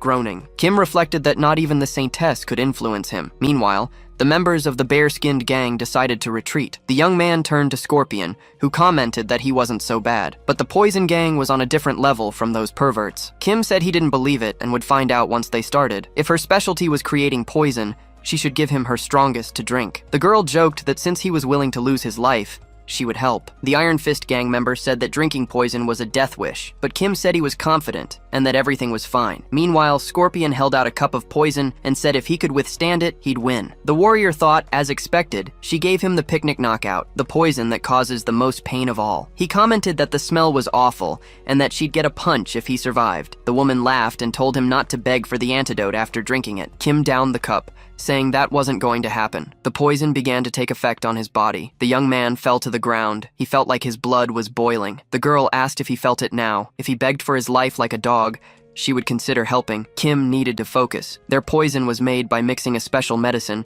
and poison resistance wouldn't work. He had to endure as much damage as possible with his healing traits, so he could control the poison somehow. Scorpion was impressed that he was focusing the poison's energy into his arm. Kim unlocked medicine resistance and thought he was ready. With this skill, he could control the poison with his mana. He said, and finally, he made a small cut on his palm, causing all the poison to pour out onto the ground. The Iron Fist member noted he had concentrated all the poison's energy into his hand to remove it. Scorpion thought it was impossible. She had a shocked expression. Kim grabbed her hand and said her poison was a real piece of work, but now it was his turn. He broke her finger. The woman groaned in pain, falling to the ground, now without her prosthetic. She asked if he thought he could get away with doing that to her. Kim told her to stop with the typical loser talk and get lost. She left, saying she would remember this. The members of the Iron Fist gang began to celebrate, cheering for the warrior Kim, and the young man thought that victory was certain. What mattered now was what came next. So the merchants gossip among themselves that the Iron Fist gang won, and wonder how much they're going to bother them. Kim tells the gang member to admit he did all this to earn it. The member thanks him, but the warrior tells them to keep something in mind in this market. The protection fee will be half of what the Dagger gang used to charge. The member says they won't make a profit. The warrior asks if he's talking back to him. The executive denies it, saying his boss would understand. The merchants call him the savior of Shinwan Market. They thank him with all their might, but Kim says he only did it so they'd give him some discounts. He thinks to himself that Shinwan Market has literally everything. The merchants agree to give him at least an 80% discount anytime, and just like that, he gains favorability points from the NPCs. Kim goes to Kim Chunbok's antique shop and is welcomed. He says he's heard a lot about him, the hero who saved Shinwan Market. The young man tries to be modest, but the merchant explains that the gangsters have been causing a lot of trouble. He had to close his shop after being dragged into a fight and breaking his arm. Kim asks about his treatment. The old man says he had Qigong treatment and it was effective. If it weren't for the therapist, he'd still be stuck in the hospital. Kim asks if there's a Qigong therapist in Silim. The old man tries to introduce him, but the young man says he wants to buy something from him first. The merchant tells him to make himself at home, saying he has everything, except for what he doesn't. Kim says there's a lot of good stuff here, but he wants to see the items you have downstairs. The merchant asks how he knows about that. Kim explains he has his ways, while thinking to himself, don't underestimate a no-life with over 10,000 hours of gameplay. They go to an unauthorized door. Chunbok explains he doesn't show this to new customers, but he can make an exception for him. He presents his collection of magical products and tells him to feel free to look at everything. Kim Chunbok had many unique items back when I played the game, but above all else, he has the Horn of the Elder God, which has a cultivation technique sealed inside it. It was a seriously overpowered item, and now that the top priority was secured, he was going to grab everything useful. He places the products on the table, and the merchant says, as expected, you have a great eye for detail. 5 colored diamonds, magic glasses, A magic glove, and the horn of the elder god were all rare items. The total came to 2 billion won. Kim repeats the amount. Chunbok says that would be the price for a stranger, but since he's the guardian angel of this place, the seller can offer a reasonable price of 500 million. Kim jokes that he scared him and hands over the money, reflecting that the 80% discount for being an NPC favorite was just too sweet. And now, all he needs is to find a priest-class superhuman to release the Holy Seal. And of course, he already got a hint as to where that person might be. He asks if the merchant can give him the address of the Qigong therapist he mentioned earlier. The late afternoon was filled with buildings. Kim knocks on the door and asks if anyone's there. He presses his ear to the door, wondering if the person went out for a walk. But someone opens the door and asks what he wants so early in the morning. Kim notes the white hair and pale face. This was the guy he was looking for. He jokes that it's already late afternoon and asks if he's really calling this time early morning. The boy asks what he wants. The warrior explains that his treatment is excellent. The young man perks up, realizing he's a customer. He says he thought Kim was a damn gangster. He asks where Kim's injury is, but the warrior thinks, just as I expected. The doctor tells him to lie down on the bed, but Kim changes the subject. He says he isn't there for Qigong treatment. He's there to ask him to remove this seal. The young man repeats, remove the seal from the item? He says he's a Qigong therapist, and that for a holy seal, Kim would have to go to a temple. Kim refuses, saying they'd ask for an absurd amount of money. If the young man can remove the seal, he'll give 100 million won to Priest Kim. He's in disbelief at the mention of his name. He asks how Kim knows his name, and Kim just nods. Priest Kim was the third character in the Arcane Soul tutorial. He's the priest of a forgotten religion that serves a deity who died 3,000 years ago. He was one of the few truly innocent characters in the entire game. With so many delinquent priests in Arcane Soul, it's very hard to find a genuinely kind-hearted religious person. In other words, he's very useful to him. The priest asks how he knew he wasn't a Qigong therapist. The young man says he'll keep it a secret, and Priest Kim comments that this won't be an easy task. Both of them kneel on the floor. The priest looks a little apprehensive. He begins extracting energy from Kim's artifact. Runes start to emerge from the band. He says it's working. He removes the band from the item using only his aura. He unleashes the horn of the elder god, from which he can obtain the Einherjar cultivation technique skill. Priest Kim is in disbelief that it actually worked, and the warrior says it's excellent. The priest then asks if it's a mana technique, while the young man thanks him, saying that from now on, he blows the horn, and an aura fills the room. His body begins to be molded. Kim notices that the wasted mana in his body was being absorbed at that very moment. He then stomps on the floor. He says the effect is incredible, like the silence of the deep North European Sea has entered his body. In about 2 weeks, he'll be able to absorb all this mana and reach level 3 as a superhuman. The priest claps, saying it's the first time he's seen a warrior-class superhuman use a cultivation technique. Kim explains that it's not common, and he was certain of it. His new friend tells him to lie on the bed, saying he must be exhausted. The warrior says there's a lot of information in his brain, and he's tired now, so he'll be in his care for a while. The priest jokes that he paid a lot of money, so he can rest as much as he wants. Kim reflects that he's a kind person, just like in the game. It's good to find such a trustworthy priest, as it will be beneficial in the long run. The young man suddenly wakes up in bed, wondering what that noise was. The priest was pouring gasoline on the bag of money. Kim asks what he's doing. He then places the gas can to the side. He flicks a lighter and calls out to the forgotten god to accept his offering and finally be resurrected. He drops the lighter on the bag. Kim wonders what the hell is happening now. He stops the priest by pushing the lighter down and asks what his problem is. The priest explains that he has to burn money and offer it to his god, because his god only accepts money, and it's the only way to gain divine power. Kim thought he'd still believe that at this point in time. He thinks about how the god priest Kim worshipped had been dead for 3,000 years. Even in the game,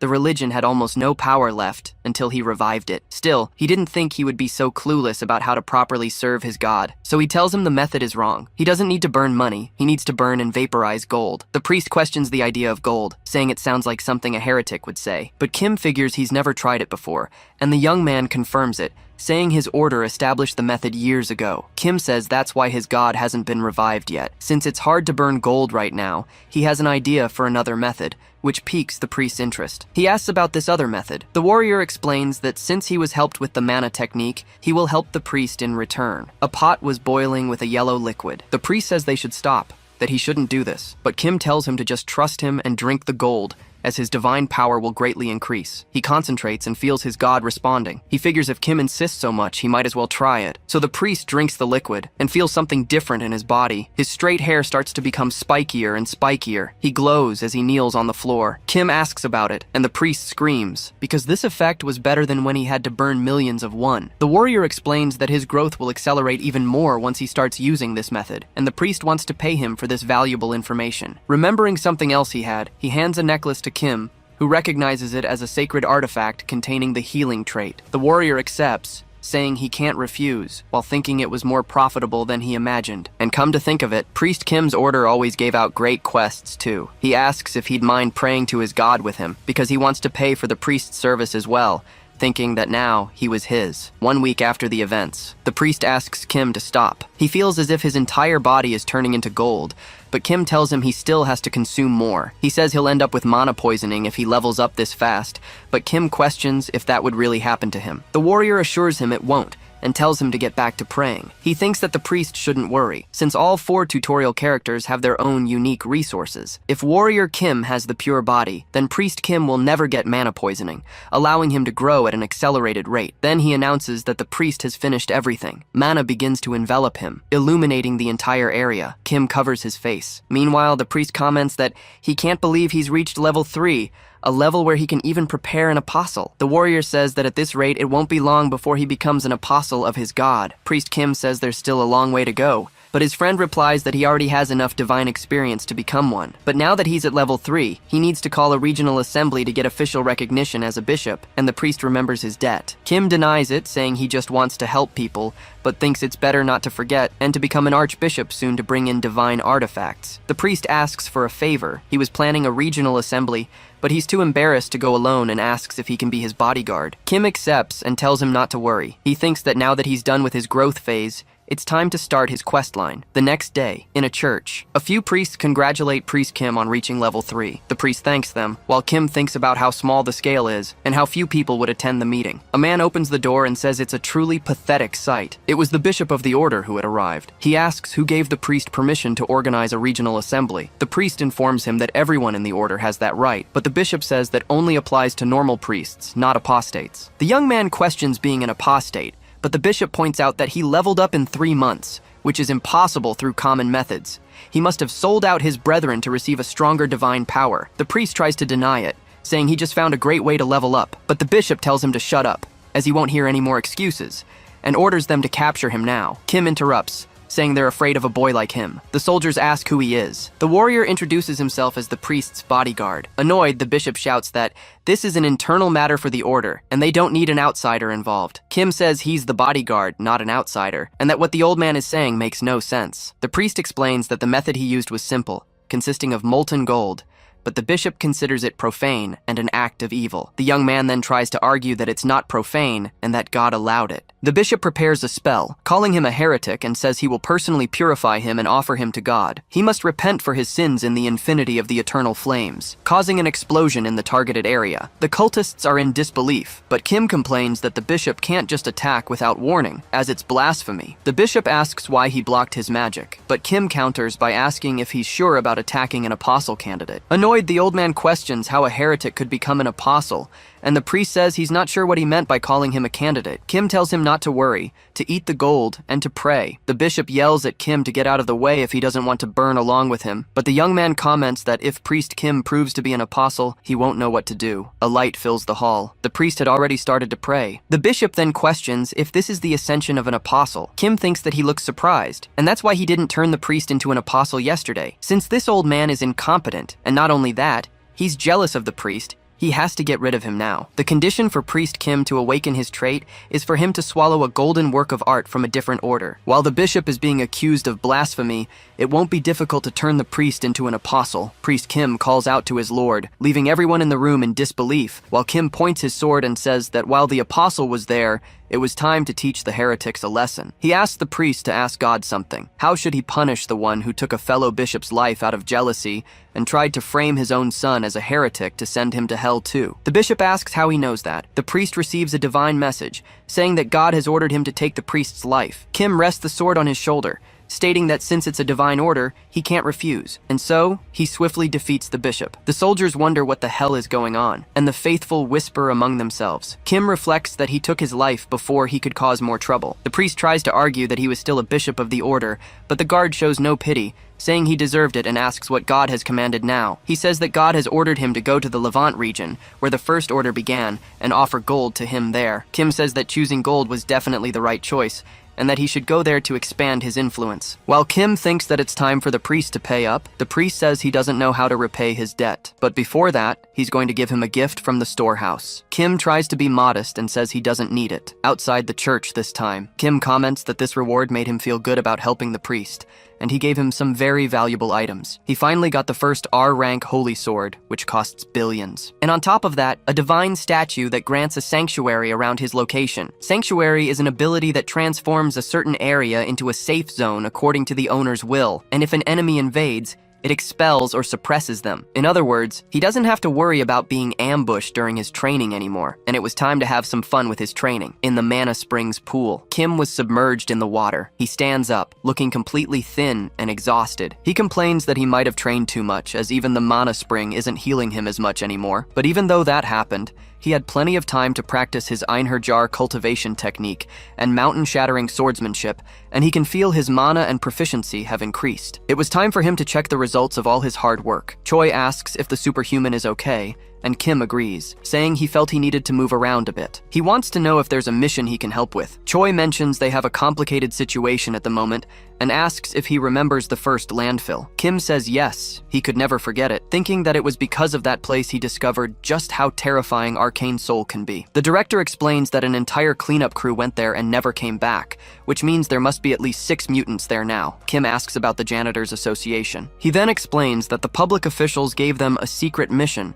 saying they don't want to turn this into chaos. Kim says that some people will definitely get fired if word gets out, and asks what the reward is for completing the mission. Choi says the reward is bad. Instead of 100 million per mutant, they offered an arcane rifle with a curse debuff. The warrior asks what kind of debuff it has. The director explains it's related to him because the rifle is used by the Order. Kim thinks it's a request he can't refuse, as the arcane rifle is used by the old priest's order and applies a black flame debuff, so he accepts, saying he'll go there now. The arena was filled with black flames. Kim walks to the center with a fire rifle. He notes it hasn't been cleaned in days and is already this contaminated. Something feels off. He can't see clearly and has to be ready for an ambush. He notices something moving in the smoke. Kim turns, but the figure moves to the opposite side. He realizes the monster sounds are coming from multiple directions, making it impossible to pinpoint their source. A purple light hits his face. Kim turns, saying the attack came from there, coming face to face with a bat-like monster. He starts shooting, telling the monster to go to hell, hitting the creature's chest,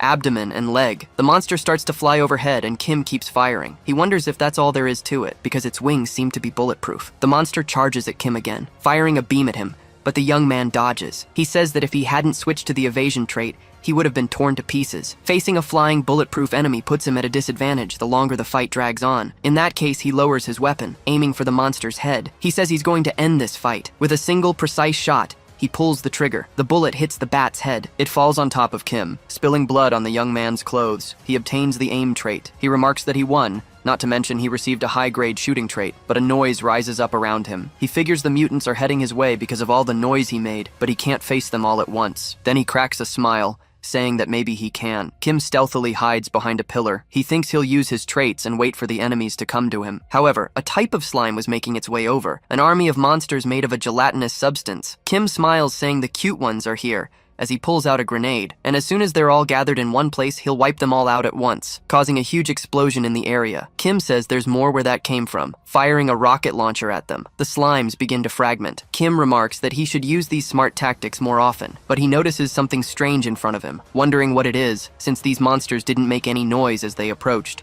so he didn't even notice them. But they aren't real mutants. They're a necromancer's specters. There are several of them in the area. A monster with a radio calls out to Mr. Superhuman, asking to have a conversation with him. Kim wonders about it being a talking specter. The radio starts to make a static noise. Kim realizes the guy was speaking through the specter's speaker, so the person talking to him must be the necromancer, and the specter asks why he's causing a commotion in his territory. Kim thinks it's strange to call a contaminated facility territory, but something comes to mind. The Janitors Association on the surface is a benevolent organization that cleans contaminated mana, but in reality, it's one of the game's notorious villainous organizations. Cleaning contaminated mana was just a cover for them. Their true nature is to commit all sorts of dirty deeds to expand their power. They were behind that incident too, and they created a situation where the government had no choice but to ask for help, thus strengthening their influence. In the meantime, They plan to use the incidents as an excuse to dismiss officials who were hostile to them. The Spectre suggests that since there's no real reason for this fight, he should join the Janitors Association because he's skilled. Kim scoffs at joining a terrorist organization of mutant creatures, and the Spectre replies that he would be among the top ranks of the association. The young man tells him to go to hell, as he doesn't like the name and it isn't cool. Laughing, the Spectre says he doesn't know his place, and if he doesn't want to join now, he can join them when he becomes a corpse knight. Kim fires his fire rifle, causing an explosion in the area. The young man agrees with the Spectre's sentiment, but the radio glows red, making the Spectres reappear. Kim complains that firearms are useless against Spectres, and in that case, he draws his sword, saying the holy attribute works wonders against dark monsters. The Spectre asks about the holy sword, wondering if he wasn't some kind of hunter. Kim tells him to shut up, because he's going to find him and tear him to pieces. The warrior cuts through all the Spectres in his path. Thanks to the attribute advantage, the fight wasn't too difficult for him, but still, the monsters were endless, and he'd have to change his strategy. With his specialized resistance traits, and adding his artifact's unique trait, he has 9 active skills, which should be more than enough. Then he charges forward, saying, "Here I go," launching projectiles from his sword towards the monsters. He notices it's working to a certain extent, so he quickly advances towards the army with his sword. One of the Spectres retreats. Kim thinks he's getting dizzy and just needs one more push, running to that same spot from before. Energy starts to form in his steps. Kim had just acquired a new trait called Charge. The young man marvels at his new skill. He runs, tearing the monsters apart, saying that a linked trait was coming, leaping as high as he can, and acquires the Jump trait. With Charge and Jump, it should be easy for Kim to escape the encirclement, and as for the weaker ones, he can run right through them, hitting everyone. Kim pants, out of breath after that. Most of the Spectres had been defeated, but the problem was his exhaustion. The radio comments that it didn't expect him to be a paladin, and wants him even more now. Kim tells him to show himself if he's so confident. The necromancer replies that he's not stupid enough to fight a warrior in close combat, and that he should accept this gift, presenting a level 2 monster. Kim complains that he hasn't had a chance to heal properly. As he dodges the servant's attack, a cursed arrow flies towards him, hitting Kim in the back. He wonders about the combined attack. The necromancer comments that his movements are decent, as he'd be very useful as a corpse knight. Kim remembers a certain rule in Arcane Soul. When fighting a necromancer, you can't fight his servant, charging to cut down the monster, but it dodged under his leg, asking where the necromancer went, and sees a light coming from the top of the stadium, saying, "There he is," and now he can go straight for him, flying as high as he can, and calls the necromancer a damn coward. He's going to punch his lights out. The necromancer jokes that Kim has finally used his brain. Kim recognizes him, a B-rank necromancer named Charon. He's one of the directors of the Janitors Association,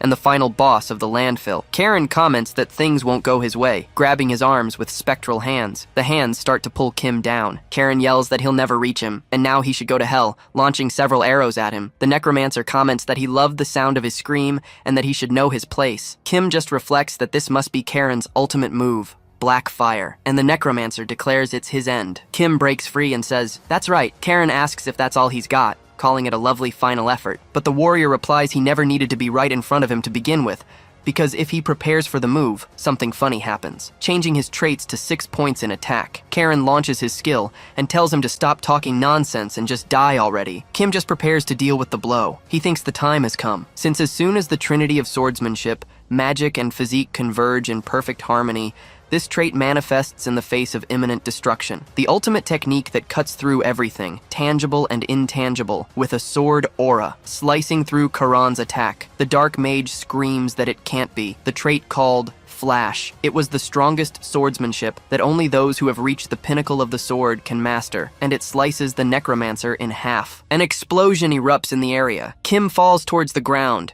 sighing with exhaustion as he almost lost his life, but he still defeated the level 3 superhuman and dungeon boss, Karen. In the game, if you want to beat this dungeon at level 2, you need a full party. And even at level 3, you can't take it on alone with common stats and equipment. And he only managed to win because he'd played this game for over 10,000 hours. But with a smile, he says it's now time to collect his rewards. He goes to the agency. Choi praises him, saying he really managed to clear out that place full of mutants, and it was incredible, but Kim tries to be modest. But he complains about injuring his arm and says he should be more careful. The director apologizes for it. The soldiers thank him for his hard work, amazed that he defeated all those mutants. Kim just says he was doing his job. When he entered the landfill, something completely different from the mission happened. He asks if they recognize the stereos and cameras there. The soldier asks if it's the mana chip that creates specters, since it's something used by Karan from the Caretakers Association. Kim confirms that this incident was no accident. It was intentional. The soldier slams the table, cursing the association, and the warrior remarks that they aren't well liked. The soldier says they always charge ridiculous fees and have faced hardships and conflicts with them in the past, but they never expected them to use innocent people. Kim thinks the man has no idea. It makes sense, as the ugly truth about the Caretakers Association only starts to be revealed after completing the landfill mission. The soldier bows to the young man and apologizes, saying he was put in danger because of their case, but Kim accepts, stating he needed to stop those villains. But the man holds out a briefcase, saying it's the reward they promised. Kim asks why he's giving him 2 cases. He explains one is an arcane weapon, and the other is an extra reward for doing something so dangerous, and the warrior thanks him for it. He thinks about getting an essential potion for free, which he would have had to buy at the temple. The soldier asks the superhuman to be careful, since they plan to press charges against the Caretakers Association based on the evidence he provided in this way. Kim finishes his sentence, saying they'll retaliate against him. The soldier agrees, as they can't let something of this scale slide. But the young man says he'll be fine and will find a way to survive. Driving through the streets at night, Choi comments it's a good idea to stay low-key for a while to avoid the Caretakers Association. Kim thought that hiding wasn't a good idea. After completing the landfill mission,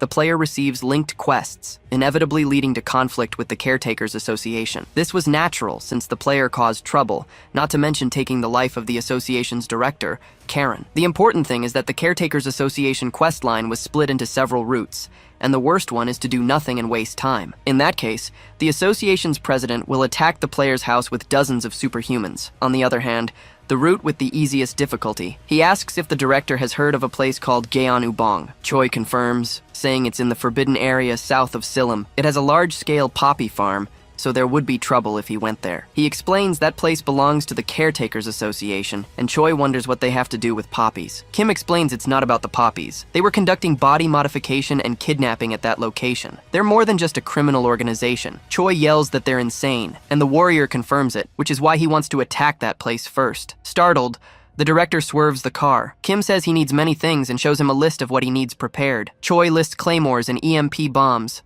things used in war. And not only would it cost a lot of money to buy all that, but Kim says that worrying about money is for amateurs. He shows him the items he obtained while taking down the monsters in the landfill. Choi says it's enough to cover the cost, but assures him that even he couldn't fight the association alone. The president was a level 4 superhuman, and the executives are level 3. Kim says he won't be fighting alone, but for now, he doesn't need to worry about anything but the items he asked for. 2 days later, at the Gyeonubong hideout, 2 guards were on duty. A spectral hand approaches from behind one of them. It twists the man's neck. His partner asks who's there, but he's struck in the chest and thrown aside. Kim appears out of stealth. He comments that he loves infiltration, no matter how often he does it. This should be enough for the outer guards. Now it's time to check the underground. Someone throws a punch. Steel Fist confirms for Warrior Kim and thanks him for clearing the way, saying he'll easily secure the underground, because they are definitely villains. Forcibly conducting body modifications on people and losing them has crossed the line. Kim confirms their destruction. He asks if he's checked the whole place. Steel Fist replies that he has, and that this is a very complete modification workshop. Kim tells him to keep it once they're done with everything, as it can increase the power of his men. The Fist asks if he can really defeat everyone since it's a problem. The warrior confirms, asking if he's ever seen him act without being sure, and the Gyeonubong hideout was their main source of money, yet security was weak. He lights a lighter, saying that in that case, this was the best place to start the association's downfall. The next morning, in a giant building, a person runs into the room. He warns the president that there's urgent news. The Gyeonubong hideout was attacked. The president asks how that happened. His subordinate explains it was the same guy who took Director Charon's life, and he invaded the Gyeonubong hideout. The president then slams his gloved hand on the table. He asks how he dares to attack so brazenly. He is Park Dayop, a level 4 superhuman. The subordinate says he also sent an image. Seeing a photo of Kim mocking them, the president asks if he burned down his farm too. Then he shatters the phone screen. He asks if his name is Warrior Kim, vowing to take his life and cut him to pieces. The soldiers go to check the Gyeonubong base. One of the men comments he must be a maniac for burning down the entire farm, but he orders them to capture the man and infiltrate quickly to end the situation, as he'll show the president the power of the Foreign Affairs Department. They proceed through the wreckage. The leader comments that he might try to shoot from a distance, so they should be careful. His colleague agrees, saying he'll capture him on sight. However, he notices a gun in a window. The bald man fires at the gun, thanking him for the good work. It shatters the glass window and makes the gun fly up. He says his prediction was spot on, and his colleague tries to flatter him. An earthquake starts in that area. The explosion hits some members of the army. The captain yells that it's a claymore, and his subordinate asks what they should do. Meanwhile, rocket launchers fire at the two of them. The captain was afraid of what might happen. Kim watches it all on a camera, laughing. He comments that it was great spending all night setting up bombs and mines. Thanks to his special trait, there's no way they can find the traps beforehand. The soldiers scream about the mine, and Kim comments that he's not crazy enough to fight hundreds of them head-on. He's going to defeat them all remotely from this underground control room. Several mines explode in the area, but there's a mana shield in the middle. A man comments that he came well prepared, despite how things looked, just as expected from a man who openly provoked their organization. A man asks to leave it to him. He says he has just finished analyzing his tactics. It is the cyborg, an R-rank level 3 superhuman, and the vice president of the Caretakers Association. The president orders him to be brought back alive, and that he must be defeated in the most painful way possible. Another grenade is thrown to the ground. The cyborg guides them, saying it's safe there. They should keep throwing grenades to check for traps, proceeding slowly, but a rocket is suddenly fired at them. The cyborg smacks it with his hand, deflecting the rocket. He asks if they found his position, and a soldier agrees, saying it was launched from the right side of the cover. They fire at that specific spot. One of the rocket launchers was damaged. The cyborg notes that this is excellent, as they're almost in the same building and they're going to show him what they've got, or maybe he's already scared by now. Kim watches and mutters at the camera. He says that, as expected of cyborgs, they're truly inhuman. An alarm starts to sound, surprising him. He comments that they arrived faster than he expected. The rookie assassin mission certainly lived up to its evil reputation. He grabs the doorknob. They open it, heading into the room. Ebony and Viper, two level 3 superhumans, ask why he's hiding like a rat when he should be out playing with them. But the room is already empty, and Viper remarks that he knew they were coming. Kim had his invisibility activated, and he says that he already knew. The Janitors Association's plan was to cause a commotion at the front, as if they were going to war, while executives attacked from behind. Of course, he knew all their tactics. So he throws a flashbang, telling the girls to take this, leaving both agents blind. They scream that it's a trap. Kim flees from them, agreeing, and says he wants nothing to do with them. Viper yells that she'll take his life when she captures him. The warrior runs, thinking the assassins will catch up soon. He has to move quickly. A hit strikes the wall, and Kim thinks he needs to defend himself first as he ducks. He creates a protective mana shield to stop the assassins. They fire at him. Kim tells them to shoot all they want because he'll block everything, but Ebony draws a revolver and tells him to block her bullets. One of the shots pierces the shield. Kim glances to the side suddenly. As his shield shatters, he runs. The young man then falls to the ground. Ebony asks what he thinks, since the bullets are imbued with explosion magic. Kim curses his situation. Viper tells him to have some dessert as she throws a dagger, which hits him in the abdomen. Kim writhes from the pain of the impact. Viper says it's nothing compared to the pain she's about to put him through, and Kim scoffs, as if. He says they're just villains in cheap latex outfits, angering the girls. The girl lunges at him with a kick and says she's going to fix his attitude. He's thrown into the wall clock. Viper asks if it hurts, explaining it's a potent poison that affects the arteries, so it'll be hard to endure. She grabs the young man by the collar of his shirt. Ebony announces they're taking him to the president, but Kim cracks a smile. He tells them they're welcome to their doom. He asks if they can't hear that ticking sound, because it reminds him of something. It's almost as if it's a giant time bomb. He activates the dash ability in his feet. Stay here and rot,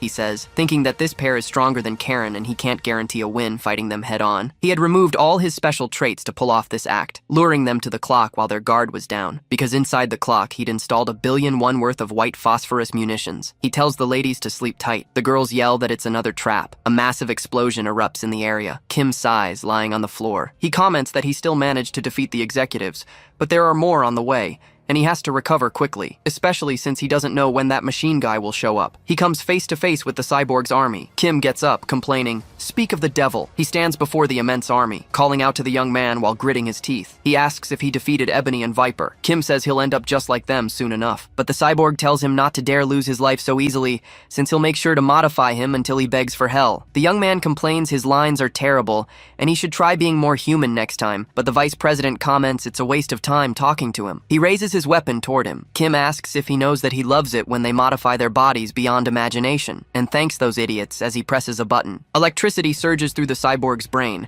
and he questions what that is. As he's hit, he demands to know what's happening. Kim fires, saying 1,000,000,001 in EMP bombs and shotguns are his best friends when it comes to dealing with machines. He hits the entire cyborg army. Kim narrows his eye in surprise. He sees that the cyborg is still standing, enraged as he glares at the young man. Kim asks how much money he spent on his body, since EMPs don't work on him. The cyborg charges, saying he'll finish him here and now. He strikes his shotgun, asking if the young man plans to dodge forever as he attacks again. Kim thinks his power is too great, and he has to be faster than him. He strikes the cyborg's hand. He notes that everything except his eyes is metal, and it's bizarre, while the cyborg calls his sword pathetic. He readies a thruster in his shin and kicks, complaining that it doesn't even tickle him. Kim slams his back against the building wall. He thinks his body is covered in mana and the blades won't work. The cyborg steps on his chest. He asks what else he expected from his weak body. Kim calls his enemy a filthy RoboCop, as he reflects that it's a mechanical body moving with mana. The cyborg readies his blade and warns he'll sever both his arms and replace them with umbrellas. He asks what's with that cute little pistol, while Kim says he has an idea looking at the robot's disgusting body. His enemy questions if he didn't understand that mere bullets couldn't hurt him. Kim warns that it won't be a mere bullet. He activates the black flame as the bullet fires. It hits the cyborg's thigh, who asks what it is, as he's engulfed in fire. Kim explains that his mechanical body runs on mana, and black flames burn mana. In other words, once the black flames enter his body, it won't stop. He should have stopped his modifications at a certain point. The soldier begins to kneel, scorched by the fire. He then extends his sword, saying goodbye to the monster. The cyborg closes his eyes, groaning lightly. Now he's lying on the ground, and the young man is standing. He says that now only the final step remains. Outside, a rifle fires. He announces that it's time to eradicate the Janitors Association. They're just cowards fleeing without their executives. The soldiers try to flee, screaming that there's no hope left. But Kim comments that their screams are like music to his ears. A piercing pain hits the young man's ears, and he complains about his eardrums. He questions if he's finally going to show up when a war cry echoes. Those red tiger eyes belong to the president of the Janitors Association, telling him to wait right there. He crouches, preparing to jump, leaping towards Kim's location, and landing on the ground, ready to fight. Kim wonders what the hell that was, as he just jumped from the ground to the roof of a 5-story building. The president says he's never experienced such a great humiliation before, and will punish him with pleasure. For messing with the Janitors Association, he lunges forward to punch him. Kim tries to draw his sword to block the blow. He's thrown far from the building. The young man thinks he would have lost his life in one hit if he hadn't switched his traits to defensive ones, but he can't win by fighting like this. He unleashes a slash with his sword. The president easily dodges and says he uses interesting skills. Kim fires his black flame gun and asks what he thinks of that, but it's blocked by a mana shield, and he says he likes it. Kim thinks that he easily blocked his flashbang and the black flame, as the president charges in to punch him, hitting the young man everywhere possible. Kim falls to the ground, thinking he's unbelievably strong. As expected, it was impossible from the start, while Daop asks if this is all he has. The president was an SR character from birth. On the other hand, he was a beginner character. He has a higher level than him, and the difference is insane. The president questions if this is his final effort, while Kim asks if the president knows how he defeated his subordinates. He defeated Ebony and Viper with white phosphorus and the cyborgs with EMP bombs. He asks if the president knew everything, but he says that much preparation is impossible. Kim denies this with a smile. Daop is suddenly in total disbelief. Kim's clothes are being torn and he's getting hit out of nowhere. The only way for a level 2 superhuman to beat a level 4 was by activating the mutant body. His arms change, growing stronger and stronger. His legs get bigger and he grows in size, and Kim's face becomes completely modified. Activating the mutant warrior, Kim's skill. Daop asks how he could choose to become a mutant. Kim had a demonic face and opens his eye, thinking he's going to lose his mind at any moment, but he prepared something for situations like this. The Berserker's Goggles grants the user the Frenzy trait for a limited time. This was the item that would grant him the trait he needed most right now. He crushes the glasses in his own hand, gaining Frenzy. It eliminates all distractions from his mind, focusing him solely on the battle and unleashing a power beyond his limits. Kim thinks he can finally ease his mind, as nothing but bloodlust, violence, and combat now filled his brain. The demon charges towards the president, smashing into his robotic arm. Daop remarks that he doesn't know what skill the man just used, but one thing is for sure, things just got more interesting, and he wants to start experiencing it. So, the two of them are going to have some fun. Kim says that's exactly what he wanted. They exchange blows. Daop says it won't be enough, and Kim agrees, because the same goes for him. They trade several blows. Kim lands a hit on the man's side, and the president stumbles back a bit. The warrior gains 2 traits, super strength and iron armor, and the thrill of the fight takes over his consciousness. He could do this all day, and Daop acknowledges it, as he hasn't had a fight like this in a while. But he's already finished analyzing him, and victory was his. Kim charges forward, telling the director to stop bluffing, but he's surprised when he looks to the side. Daop explains that he was just throwing punches non-stop without any kind of technique. Kim swings horizontally, but the president dodges by dropping to the ground. Preparing a strike, he says it's like a punch from someone who doesn't know how to fight. He strikes the monster's chin. Kim falls to the ground, nearly unconscious, and he thinks that in hand-to-hand combat, he has the advantage. Besides, the frenzy effect was weakening. There's no other way. He has to put everything he's got into this attack. He needs to give up on close quarters combat. Daop wonders what kind of trick he's plotting now, because he's going to finish him right now as he charges forward. He grabs the president's forearm. Kim admits he's better at hand-to-hand combat, but he's not a fighter. He's a swordsman, transforming his arm into a bone blade. Daop is completely stunned by the blade, and Kim uses flash on the president's abdomen. He screams in pain, and remarks that the boy can even use flash with his bare hands. Kim says it was a good fight. Daop calls him a monster, before falling to the ground, finished. Kim thinks he pushed himself too hard. His body was giving out, suffering a debuff from the physical changes. His eye turns into a red dot, and it starts moving to the side. Kim screams in agony, but a yellowish aura starts to surround him. His face starts to become human again. Kim had reached superhuman level 3. Thank God I leveled up just in time, he says, because he was one lucky son of a gun. Falling to the ground, his hand still a blade. Kim was unconscious at that moment. He returns to his mana spring, resting beneath the healing water. Kim suddenly regains consciousness, asking if he's home as Choi calls out to Mr. Superhuman. He hugs him, asking if he's okay, while Kim asks what happened. The director thought he had kicked the bucket, finding him lying on the ground with all those guys from the Janitors Association. Kim realizes he brought him home. Choi noticed he was still breathing and put him in the mana spring, but he was out for a whole week. Kim notes that he has healed a lot. His director says he's incredible for wiping out the janitors alone. He's been getting calls with requests at the office, and Kim agrees that he's in a class of his own. Choi keeps flattering him, and Kim remains modest, but he made sure to gather the loot from the fight. The warrior should take a look later and see if he needs anything. Kim says he needs to finish healing first, but now that he's level 3, he has a place to visit. A week later, at the association building, he walks up to the mana measurement machine saying he's now level 3, and he's going to receive the official certificate with all the included benefits. Soren congratulates Mr. Superhuman. She's never seen anyone grow so fast and asks if he's going to found his own country in the future. Kim jokes that he won't go that far. He asks if he can get his certificate, and Soren guides him. She says there's the official certificate. He thanks her, and the girl says she's envious of him. Kim asks why she's envious. Soren says there are many reasons, and that she wishes she could be as strong as him. The warrior thinks it's strange for her to show that kind of emotion, since it's something unimaginable in the game. But he has nothing to do right now, and he might as well. He asks the girl if she wants to become a superhuman, and Soren says yes. Kim asks if she would like to be his student, because he can guarantee she'll become a superhuman. She asks how. Kim tells her to trust him, because he can see potential in Miss Baek. She gets excited hearing about her potential. Kim confirms it and thinks he can see her potential to become an SSR and asks what she thinks. Soren is silent for a few seconds, but she accepts, saying she thinks she can trust him. Kim says it's a wise decision and reflects that it's time to train an SSR rank warrior, and she doesn't need to pay a tuition fee. She can repay him once she becomes a superhuman. Soren says that sounds good and all, but she failed to awaken even after taking dedicated classes, so it won't be an easy task. Kim tells her to just trust him and not to worry,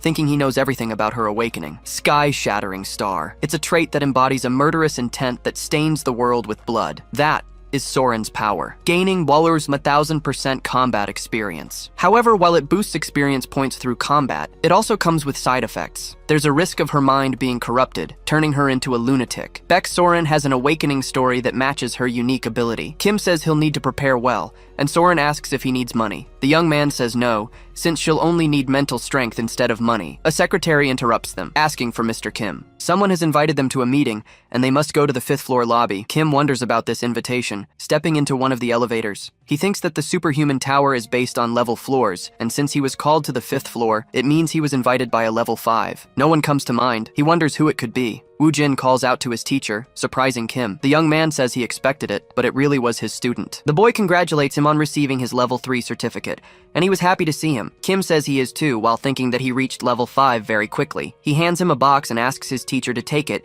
as it's a gift to congratulate him. Kim says he doesn't need it. It was an item containing the mana focus trait, perfect for a warrior who uses mana. He asks how he can refuse a friend's gift and touches Woojin's shoulder. The boy says he has a reason for calling his teacher and asks if he can ask for a favor. Kim wonders about his sudden serious expression. Woojin asks if he would be willing to help his friends who are also suffering from divine fever. Kim wants to know if they also received the curse from the old priest's order. SEO confirms it, saying his 4 friends have endured it since childhood. The warrior thinks about the 4 people suffering from divine fever. He wonders if they're referring to those characters, and if so, this is a perfect opportunity to make things easier. Kim agrees that he can't ignore those in need, and Woojin thanks him. The warrior asks if he can meet them before starting the treatment. SEO agrees, saying he'll arrange it with them now, so they head to the first security mansion. Woojin introduces his 4 friends. Kim thinks he was right. They were the supporting characters who aided the paladin Seo Woojin. They are the high-class children who were held hostage by the old priest's order, 2 boys and 2 women,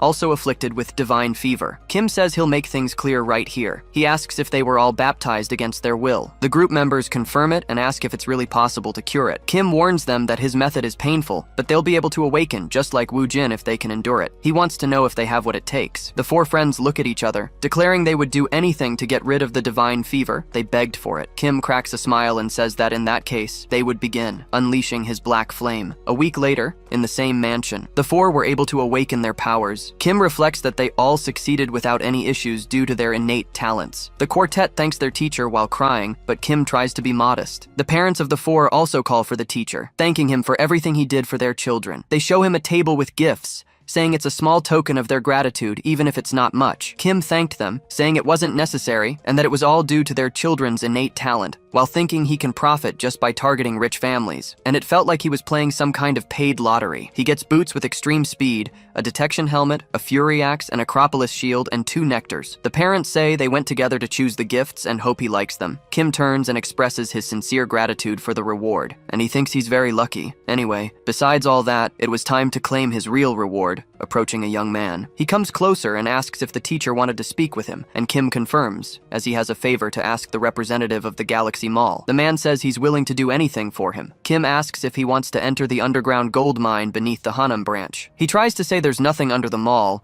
and the warrior explains that it's located between areas A1 and A2 of the 8th underground floor. The man says he doesn't know how he found out, but he can't do it, even for the teacher. Kim, in turn, guarantees he won't say a word about what he sees inside. With that, the representative falls silent. Kim asks for just 1 day, saying it's all he needs, and that he'll keep quiet about whatever they want to hide. Entering the building's parking garage, between area A2 and A1, Kim arrives at the spot. He smashes through a wall with Bayek Soren. The girl says she can't believe there was really a hidden space in the wall, and Kim comments that this is where she will awaken, since he went to great lengths to get here. Soren asks if they're going to train in such a secret place, and the warrior confirms, saying it will be fun. People with her type of power don't awaken normally. It's necessary to put them in life or death situations, and this place was an undiscovered dungeon, the very place where Soren will awaken in the future. She comments that the place is dark and has a strange smell that's making her anxious. A skeleton lunges toward Soren, but she dodges, throwing herself to the side, asking the warrior to help her. But then she notices a katana beside her. Kim says it's time for training, leaving the girl confused. The teacher wants her to defeat the zombie,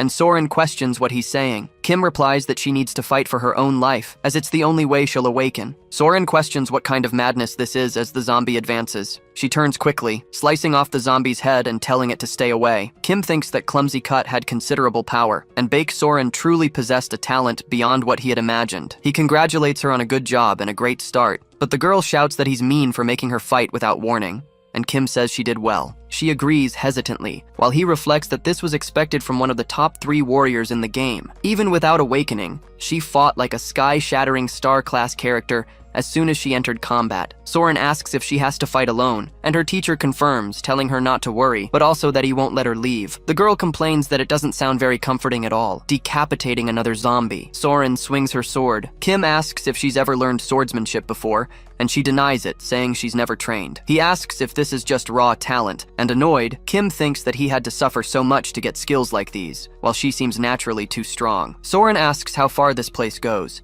saying it seems deep, and Kim replies that there's an exit at the other end, while thinking they'll only leave after she awakens. Something rushes toward the 2 of them. A zombie with a drill tries to attack Soren, but she dodges, wondering why zombies were using drills. Kim thinks these were also tricky enemies in the game and he might need to intervene, but Soren rips off the enemy's arm, saying that if it's a zombie, it should fight with its own hands. Still, it had a weapon, and she cuts the zombie down. Its body falls to the ground before the girl. Kim says it was a clean victory, and Soren explains that it feels like her body just moved automatically. The girl screams as the zombie bites her leg. Kim kicks it away, calling it a damn pest. Soren wonders what she should do, but the warrior tells her it's common sense that if you get bitten, you'll turn into a zombie. The girl begs him to take her life before she becomes a zombie. Kim repeats Miss Soren's name, saying he has a solution for that and thinks that this game already developed a cure for the virus. They sit close to each other against the wall. Soren says she was scared and thought she was going to become one of those monsters, while Kim says it's a complicated world. The girl was finding the zombies here strange, from their clothes to their equipment, and it seemed like it was artificially created, and Kim agrees with her. The Galaxy Mall was built much faster than normal, considering its size, and this was only possible due to the huge number of workers, but having a tight schedule caused many to get injured and lose their lives, but the official death toll was 0. The evil construction companies just buried them here. Later, the mall's representative heard about it, but since it would cause critical damage to their public image, he decided to hide this area along with this secret, and Kim thinks this was only possible because of how lawless this world was. Soren comments that she never imagined that, asking how he discovered this secret, and Kim tries to dodge the question, thinking it was because the old priest's order unleashed the zombies in Seoul, and the dungeon that opened that day was the forbidden area of the Galaxy Mall. He says he has a special ability, and Soren jokes that he has several. Kim reflects that this was the place where Soren awakened after being attacked by zombies, and he thought it would be the best for her awakening, but there was no sign of it yet. The girl says the victims had to suffer even after losing their lives. The least they could do is help them find eternal peace, and Kim jokes that she's found a new resolve. The girl says she feels a strange sensation that she has to keep fighting. Kim comments that's not bad at all and they should keep going, while thinking that it's starting. They continue to the back of the gold mine. Soren says it's suddenly very cold, and Kim agrees, as it's sinister here and they should be careful. Seeing an entrance to a warehouse in the back, there was a stone with something on top of it. It was a radio saying there are 3 bears at home: Papa Bear, Mama Bear, and Baby Bear. Soren says it's a creepy fairy tale, as the radio begins to glitch, repeating about there being 3 bears in a house, hurting the pair's eardrums. An ice spike was about to hit them. Kim blocks the blow with his back to protect Soren and tells her to be careful. The girl asks if the warrior is okay, while he says he didn't expect an ambush like this. Joined Phantoms was a level 3 mutant monster. Kim says she has to get out of there because it's not something she can handle yet, and Soren tries to argue. The spirits launch more ice spikes, but Kim bats them away, joking that he doesn't want any ice cream, noticing something different above him, as the monster was preparing an incredible blast, launching it towards Kim, who takes the blow to his chest, slamming hard against the wall. Soren tries to call her friend, but the warrior tells her to run, that he'll buy them more time. The girl asks how she could just leave him here, and Kim decides that one of them has to survive. She couldn't do it, crying. Kim says the reason he was so sure of her talent was because she is the sky-shattering star. The girl questions this, saying it can't be, but Kim tells her to trust herself, because with that, she will be able to awaken, and that marked the end of her lessons. More ice spikes are launched at the pair, aiming for Sorim and Kim. She thinks about trusting herself. The spikes hit the ground, pierced by other spikes at the same time. Kim notices something different about the place. Soren was completely frozen after enduring the blows. She tells herself to leave it to him, because she will trust the warrior and herself. A golden aura envelops the girl as she tells Kim not to give up. A smile spreads across the young man's face, as the ice blocking the warrior's path shatters. This was the awakening of Bayek Soren, reaching level 1 as an SSR rank warrior. She wonders what this power is. She had truly awakened, as Kim charges forward with his sword. The girl is completely surprised by this. Then Kim says it's time to stop acting. Soren asks about acting, and he explains that a sky-shattering star trait requires a life-or-death battle, and the mental strength to prevail. The girl wants to know if he put himself in danger just so she could awaken. Kim confirms it. He did a good job, and now it was time to fight, calling her the sky-shattering star. Back Soren. The Phantom continues its attack with spikes. Soren notes that it's really angry, and Kim tells her not to worry. They'll be fine as long as they deflect its attacks before they make contact. He hits the spikes with his sword. He jokes that it's not hard at all, but the girl was frozen. Kim asks if she's okay, thinking that even though she's awakened, she's still level 1 and can't do everything perfectly. Soren sneezes and says she was hit several times, but it didn't hurt that much. The young man says it seems that way, reflecting that everyone receives an initial trait. Hers is Indomitable, which grants strong resistance against all abnormal conditions. This makes sense for a strong character, since she got Indomitable, a tier 1 defensive trait. And since he has awakened several others, he obtained the insight skill, which lets him see all of his opponent's traits, a seriously OP ability. Soren says she's not much help right now, but Kim tells her to relax, because this is how you train your sky-shattering star. More spikes are launched at him. Kim uses dash right next to Soren, since the girl had acquired the skill. The young man comments that she learned dash and thinks her growth speed during battle is incredible. She notes that her body feels light, noticing something different in front of her. The creature has thrown another giant ice boulder. Kim leaps to dodge the attack. He tells the girl to wait, that he'll cut it for her, but Soren says it's okay, using the leap skill. Just like him, they both land on the ground, getting ready. Kim congratulates her on a good job.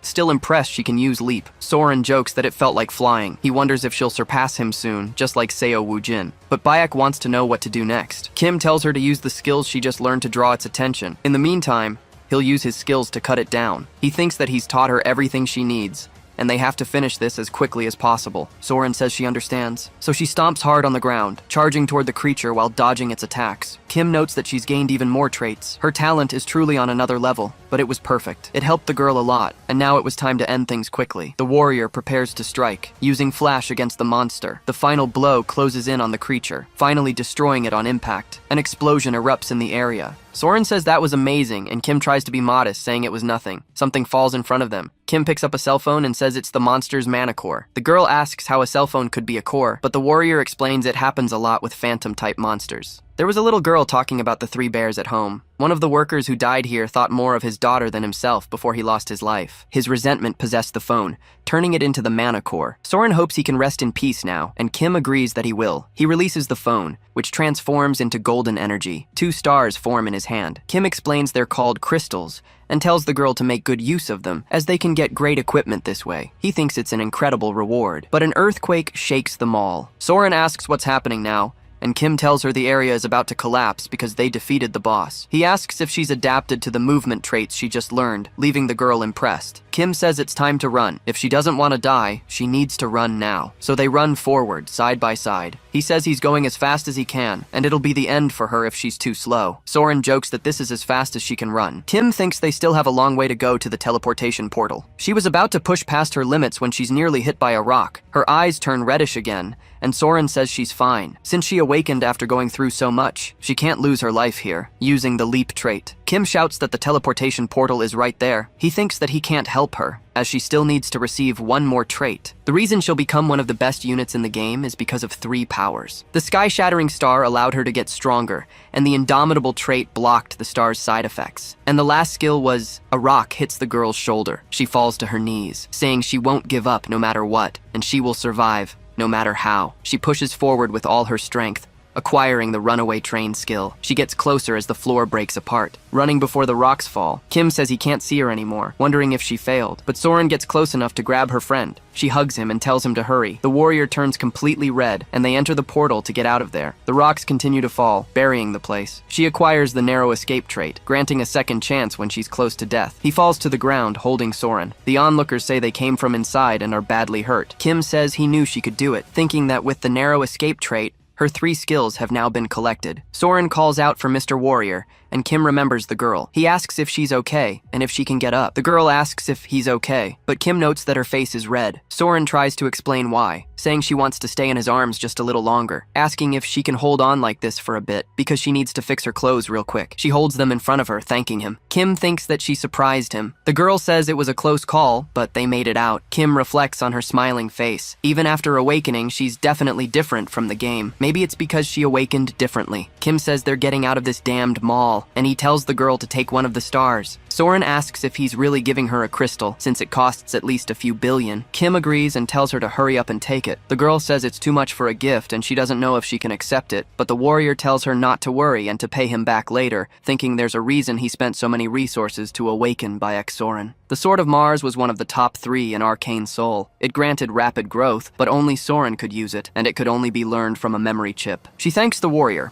and Kim tells her not to worry, just not to forget to pay him back. He secretly thinks that he wants to learn her technique. Kim arrives at his house, thinking that all he wants is a little rest, but Woo Jin shows up, asking him to come with him. The young man just wants the world of Arcane Soul to leave him in peace. Kim gets in the car and thanks Seo for coming all this way. The boy says he's happy to pay for his friends. The warrior accepts, thinking he'd rather he hadn't come right now. Woojin says they managed to arrange a meeting with the armor master and he's so excited. Kim thinks there's no way to skip this event if it's with the armor master. In this world, good items lead to good skills, and a master artisan who could craft high-level items was extremely busy. Woojin says the person they're contacting this time can forge level 7 armor, and the young man is surprised. He gets excited and asks them to hurry. Arriving near a mansion, there were several men standing out front. Kim asks if he's serious, and Woojin jokes that it's a great house for a great artisan. The warrior asks what ideal this artisan is devoted to, but the boy is confused, wondering about the sudden question. Kim notices he doesn't know and thinks, of course he wouldn't, considering how much he's suffered. But this house belongs to a devotee of the old priest's order, Jo Chul. He's a very devout believer who will be at the forefront of the order's war artisans in the future. Kim thinks that even though he refused to be baptized,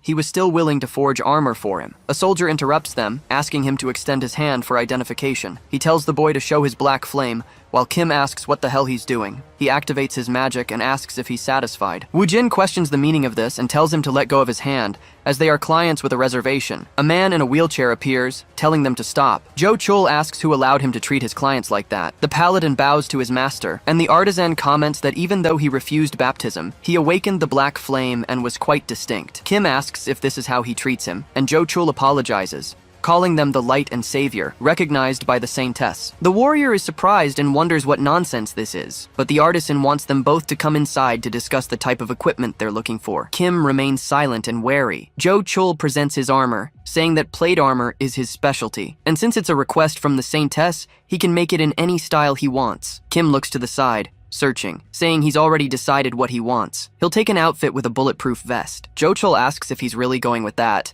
and the warrior confirms, saying he loves the style. The man complains it's nonsense, as it's difficult to imbue magic into that style of armor, and they can't make something sacred that way. Kim refuses the sacred armor, saying he only needs to imbue the armor with giant and extreme traits. He thinks, judging by his reaction, I can tell what they were aiming for. The sacred armor, also known as paladin armor, provides an overwhelming amount of stats for tankers. However, it has a critical drawback. To use the armor properly, the user requires a lot of divine power. Increasing one's divine power only happens by joining a religion. They were pretending to offer something good while trying to trap him in their faith. Then he takes his hand, saying he expects the best from the artisan, Jo Chul. Kim leaves his room, commenting to Woojin that he didn't like the sacred armor, but one of the paladins was watching him. Jo Chul comments that he can only imbue a few characteristics into this armor. The paladin asks if his master is really going to fulfill the request. The artisan says he won't go against the saintess's orders. She said that man is the light and savior of their order, but his soldier doesn't believe it, because no matter how many times he thought about it,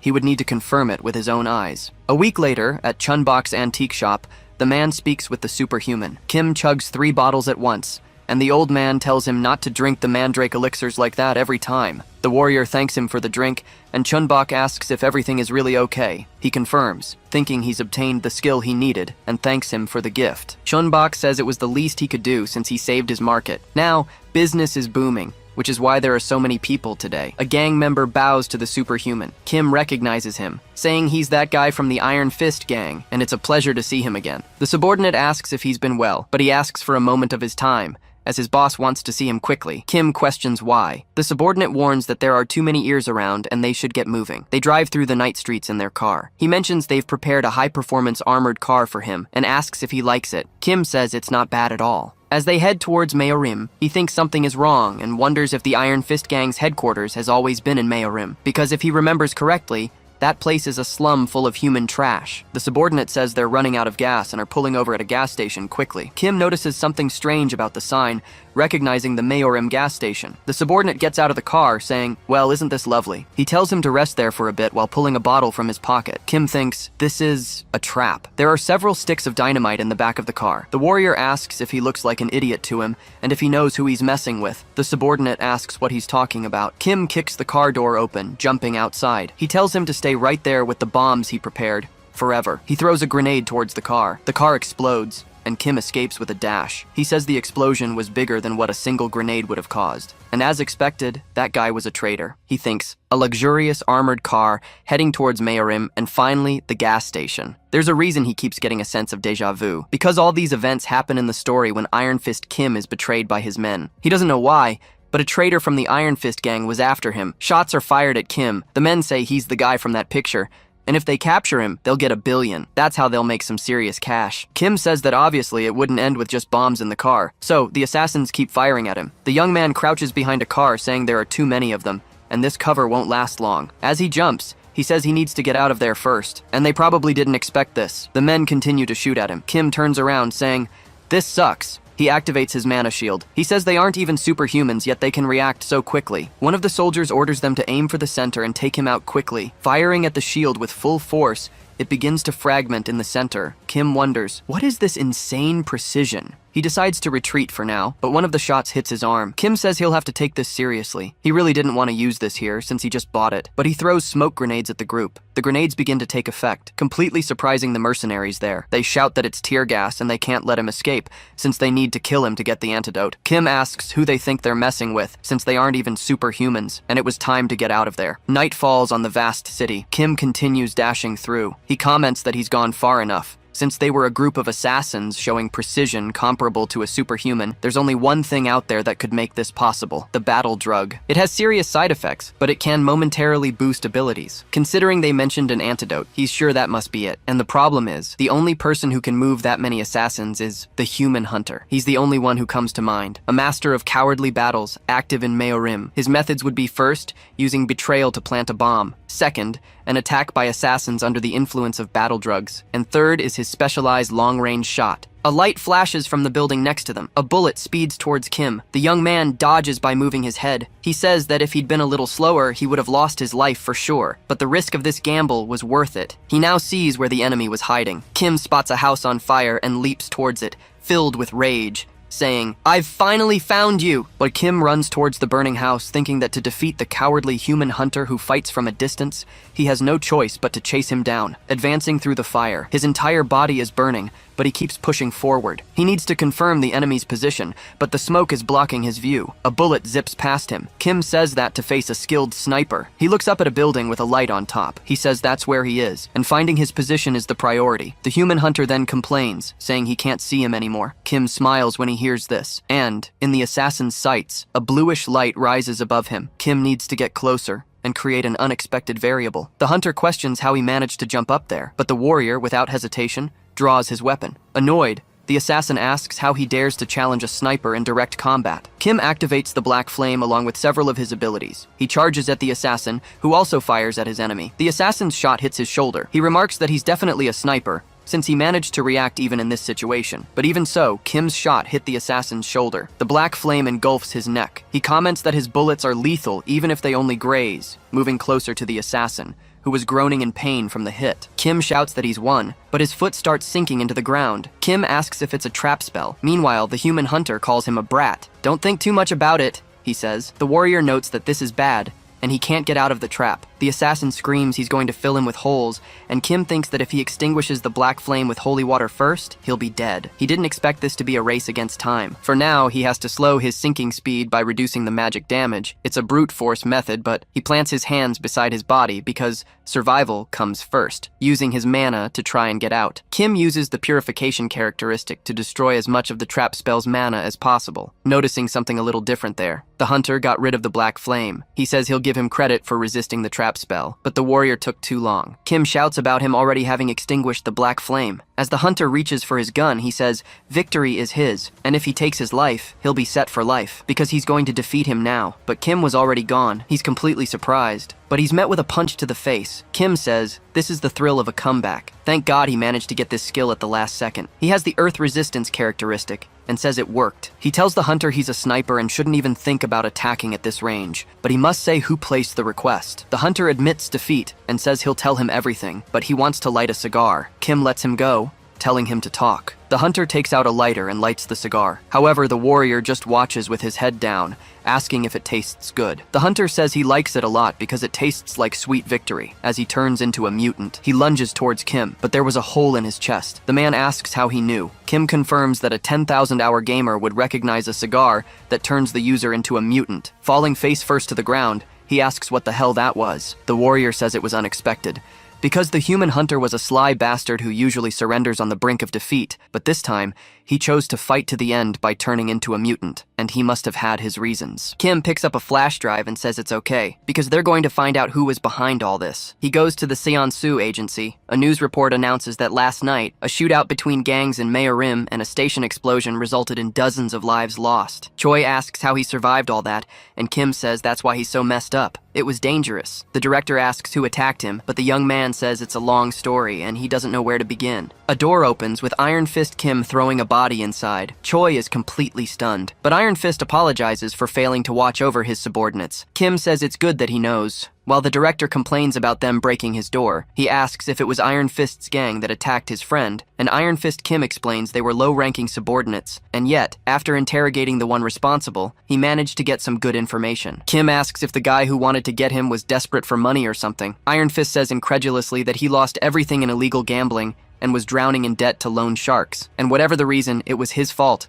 and he apologizes. Kim accepts it, saying that even as a boss, keeping track of every gang member isn't easy. He thinks he probably doesn't know, because if it weren't for him, Iron Fist would have been the target of betrayal. He decides he'll take responsibility for all of this. Kim pulls out the flash drive and tells him to stop, as he already has all the evidence. Choi asks if it's a flash drive. The warrior explains that the superhuman who tried to kill him had it, and asks if Choi knows how to use a computer. With a smile, the director says he has a license for that, typing quickly on his keyboard. He says the guy was a big shot for taking the lives of at least 20 superhumans. Kim says his codename was Human Hunter, and they need to check the recent request. Choi goes to the most recent one and says he received it 3 days ago. The reward was 20 billion. Both Kims shout about the high amount, and the warrior asks who would offer so much money. Choi reveals the requester was someone from the Ascendant Group. Kim asks if it's someone from a big company. The director shows the person's identity, leaving Kim completely shocked, asking if it was that asshole, since it was a paladin from the house of Jo Chul who gave him a dirty look. Things were really messed up now. The director asks why this rich kid tried to kill him, and Kim says he has a suspicion and wants to see his family tree. Choi keeps typing, saying he'll find it, showing it to Kim, who thinks that, as expected, he knew what was happening. Ascendant Security was a private military company under the command of the Ascendant Group, and one of the 5 largest companies in Arcane Seoul. Lee Jae-yol, the eldest son of Ascendant Security, was first in line for succession. However, after receiving the baptism from the old priest's order and becoming a paladin, he was pushed way back in the line of inheritance. Now, the only path left for him is to succeed as a paladin, but the Saintess was obsessed with him, calling him a light and a savior. Kim says being seen overcoming the baptism and rising to prominence must have infuriated him, enough to hire an assassin. Choi says he needs to be taught a lesson. Iron Fist comments that the opponent isn't just a company heir, but a family that owns a massive corporation, so they can't afford to make a mistake. Choi says that doesn't mean they should just stand by, and Kim agrees he's right, because he has an idea, and Choi starts flattering him. The warrior explains they have to take down a big shot, and they'll start by focusing on their expansion. An angry Woo Jin slams the table, calling him a damn bastard for trying to defeat his master. Kim tells him to calm down since he's still alive, thinking that nothing is more reliable than Seo Woo Jin, who is rich and also level 5. The boy says he won't let it slide and they should hire an assassin too. Choi says he can't imagine them paying for an assassin, and if they request one, it'll be more expensive. He tries to argue. Kim tells them both not to worry because he has an idea. He's going to officially challenge Lee Jae-yol to a duel. Woojin says that's too dangerous. Kim notes that it can't be helped. If he leaves him alone, he'll just hire even stronger assassins to try and kill him. Woojin points out he won't fight personally, and he'll put someone else in his place. The warrior explains that this world is full of unfair advantages, and if he wins the duel, he'll receive a proper apology and compensation. And so, Iron Fist says that actually sounds like the most realistic solution right now. Kim agrees, saying that with clear proof in hand, he has enough justification to challenge him to a duel, and if a private confrontation is allowed, he would accept it. Choi mentions that he'll officially submit the duel request and that an authorized notary will also be needed. Woojin asks to leave that to him, saying his parents know a lawyer who also serves as a Supreme Court judge. And so, the warrior thanks the group. He asks why they're looking at him like that, since he has no intention of dying here. The Iron Fist questions if he's that confident in his victory, as the enemy knows his strength, and will probably call on a fighter of at least level 4. Kim says it won't be easy. He thinks that he won't be able to use his mutation in an official duel, which will make this much harder than when he faced the chairman. He states that he can already predict who will be put up against him. The Iron Fist asks if he knows who his opponent will be, and Kim confirms. He says that's why he needs time to prepare and wants to train with Woo Jin. His ally accepts and says he'll help in any way he can. Kim thanks him and asks him to go easy, remembering he almost lost his life in their last fight. 3 days later, in an arena, Woo Jin hopes that the warrior can win, and Choi also shows his support. Kim thanks them, thinking that he trained intensely for the past 3 days and was completely exhausted, but thanks to that, he managed to finish his preparations to face his opponent, Oh Dusik, the paladin captain of the Order of the Old Father, who comments that it's been a while since his last duel. Jaeol says the captain didn't need to be there, but Dusik cuts him off, telling him to be silent, as he has no right to speak, since no paladin of the order loses an official duel when the captain is present. Kim thinks that Lee Jaeol acted all tough in front of him, but was just a sheep in front of his captain, calling him a coward. Dusik says it's a pleasure to meet the warrior, and first he wants to apologize for this unpleasant matter. Kim is surprised, thinking that he was apologizing so politely. Dusik clarifies that the incident was the fault of one individual, and that their esteemed saint has nothing to do with it. Kim asks what the order's position is, and the paladin says the saint told them that the warrior Kim would be her light and savior. The young man reflects on this as Jo Chul said the same thing, but he doesn't know what it means. Dusik proposes a condition. If he wins, Kim must join his order. Kim repeats, "Join the order?" wondering why she was so obsessed with him. Dusik says it is the will of his saint and his lord. The lawyer approaches, announcing that it is now time to begin the duel, and with all parties present, they must confirm the contract for the duel's oath. If the paladin wins, Kim will join the Order of the Old Father. However, if the warrior wins, Lee Jaeol will be forbidden from harming Kim, directly or indirectly, and will pay compensation. He asks if that is correct. Both parties accept the agreement. Kim thinks that in the world of Arcane Soul, the dual oath was a magical bond that would make one's heart explode if broken. Even in this chaotic world, no one would be crazy enough to break such an oath. He then proceeds to confirm the duel's rules, which will follow the international standard regulations established by the superhuman federations. All superpowers and personally owned weapons can be used. However, consumable items must be crafted on the spot. Dusik states that he is ready. Kim says he will make his consumables, and the lawyer states that the time limit is 10 minutes per item, creating 3 vials of potions. He thinks he's basically an alchemist when he swaps his traits like this, since these are elixirs specifically designed against paladins. The lawyer announces they are the elixir of steel body, elixir of flash, and elixir of the magic dragon. Kim states that he will consume these elixirs. Doping was essential for him when it came to PvP. The lawyer announces that now that the preparations are finished, the duel will begin. A counter in the arena showed the number 10. The opponents face each other. Dusik says it's an indescribable honor to have the opportunity for him to join their order, and suggests he change his mind and join voluntarily. Kim tells him to get lost, and so, the warrior draws his hammer, saying there's no other way. But he doesn't need to worry too much, because he won't take his life, since he still has to join the order. Kim thinks that his mana is incredible and clearly on a higher level than his own. No matter how well he prepared, he won't be able to defeat him without risking his life. The counter approaches 1 and finally hits 0. Dusik charges with all his might to wound him, causing a massive explosion in the arena. Kim was unscathed even after he destroyed the arena, but he vanished in just a second. However, he dismisses that idea. He simply activated his dash trait, shouting that the warrior Kim would become a god, leaving the young man in complete disbelief. The explosion of black flame startles the crowd. Woojin says he's also strong and it could really end in a single hit. Soren watches the battle and tells them to observe. The smoke clears, and Kim has blocked the blow with his shield, asking if he was talking about becoming a god, and what kind of nonsense that was. Dusik is utterly surprised by this. Kim thinks that, as expected, he charged forward with his opening move. It was a high-tier skill used for surprise attacks, but he was fully aware of it, so there was no reason not to block it. Either way, this one-hit skill can break his 3rd-layer shield. Dusik says that a level 3 warrior blocking his attack might make him understand the saint's insistence, but Kim tells him to explain the part about him becoming a god. The paladin explains that it's exactly as he heard. Warrior Kim is the hope of their order, and also the one who will save them from the apocalypse. Kim thinks about being the order's hope. Now that he considers it, the god they serve was lifeless. Years ago,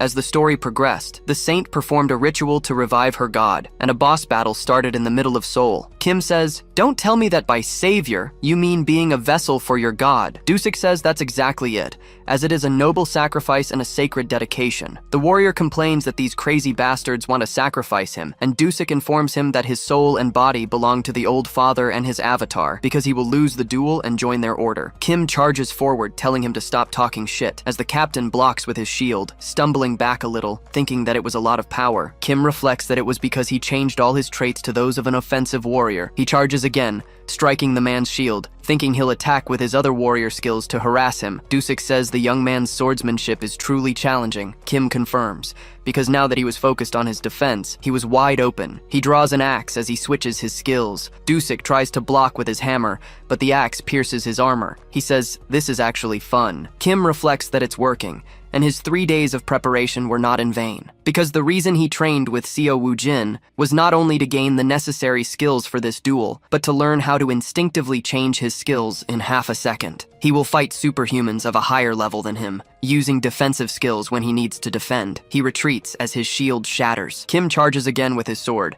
saying he uses offensive warrior skills when he needs a surprise attack, and other warrior skills when he needs multiple hits, striking the shield simultaneously. He announces he's going in, using the berserker skill to press his advantage. For a level 3 to fight a level 4, changing his powers is his only option. Dusik felt like he was fighting 4 different warriors, and he wants to know how that's possible. His hammer is knocked away by Kim's attacks. The paladins wonder how this is possible, saying it's impossible. Dusik is in complete disbelief at this moment, staring at his wound, speechless. Kim announces that he has won this duel and has no intention of becoming a sacrifice for his order. Dusik admits it and says he can't go easy on him now, but he no longer cared about a sacrifice or anything like that, because he was going to take his life. He had to be ready. He hurled the shield at Kim's defense, and the young man cried out from the frontal assault. He was thrown back by the impact. He thought his power had simply grown, and that his enemy had been going easy on him until now. Dusik advanced again, asking how he could speak ill of his order. He slammed the young man against the wall once more. He demanded an apology, saying he would accept his surrender if he did. Kim refused, getting to his feet. There was no way for him to win unless he took his life. He lunged at the paladin with his sword, and they traded blows in a wild, insane frenzy. He landed a shield bash on Kim's shoulder. A smirk appeared on Kim's face as he used his sword to slash the paladin's abdomen. Still enraged, the paladin kicked him, sending Kim flying into the wall. Dusik panted slightly while Kim writhed in pain. The paladin then shouted that it was time to end this useless battle. He raised his shield and called upon the old father, summoning an immense tsunami into the arena. Kim realized this was the shield's final ability, the tsunami of darkness, and now that he saw it with his own eyes, it was a pure disaster. He had a 100% chance of losing if he got hit. There was no way to dodge it. To win, he had to break through the immense tsunami. Kim was afraid, but he had to believe in the skills he had built as Warrior Kim. The swordsmanship that could cleave mountains, something he never strayed from in his training. The sword style he learned from Seo Woo-jin. The Einherjar cultivation technique he spent so much time practicing. The mana heart that had been with him for a long time. And finally, the lunge he gained when he was desperate. The last moment that can cut through anything in the universe, the flash. Kim declared he would use all his skills. It was time to put all his efforts into this. He advanced with his sword, ready to thrust. Last, but not least, the young man pierced through the tsunami second by second. Kim thought that he just had to trust himself. What was that? Jaeol asked. Choi also wanted to know what was happening. Kim stopped after the sword strike.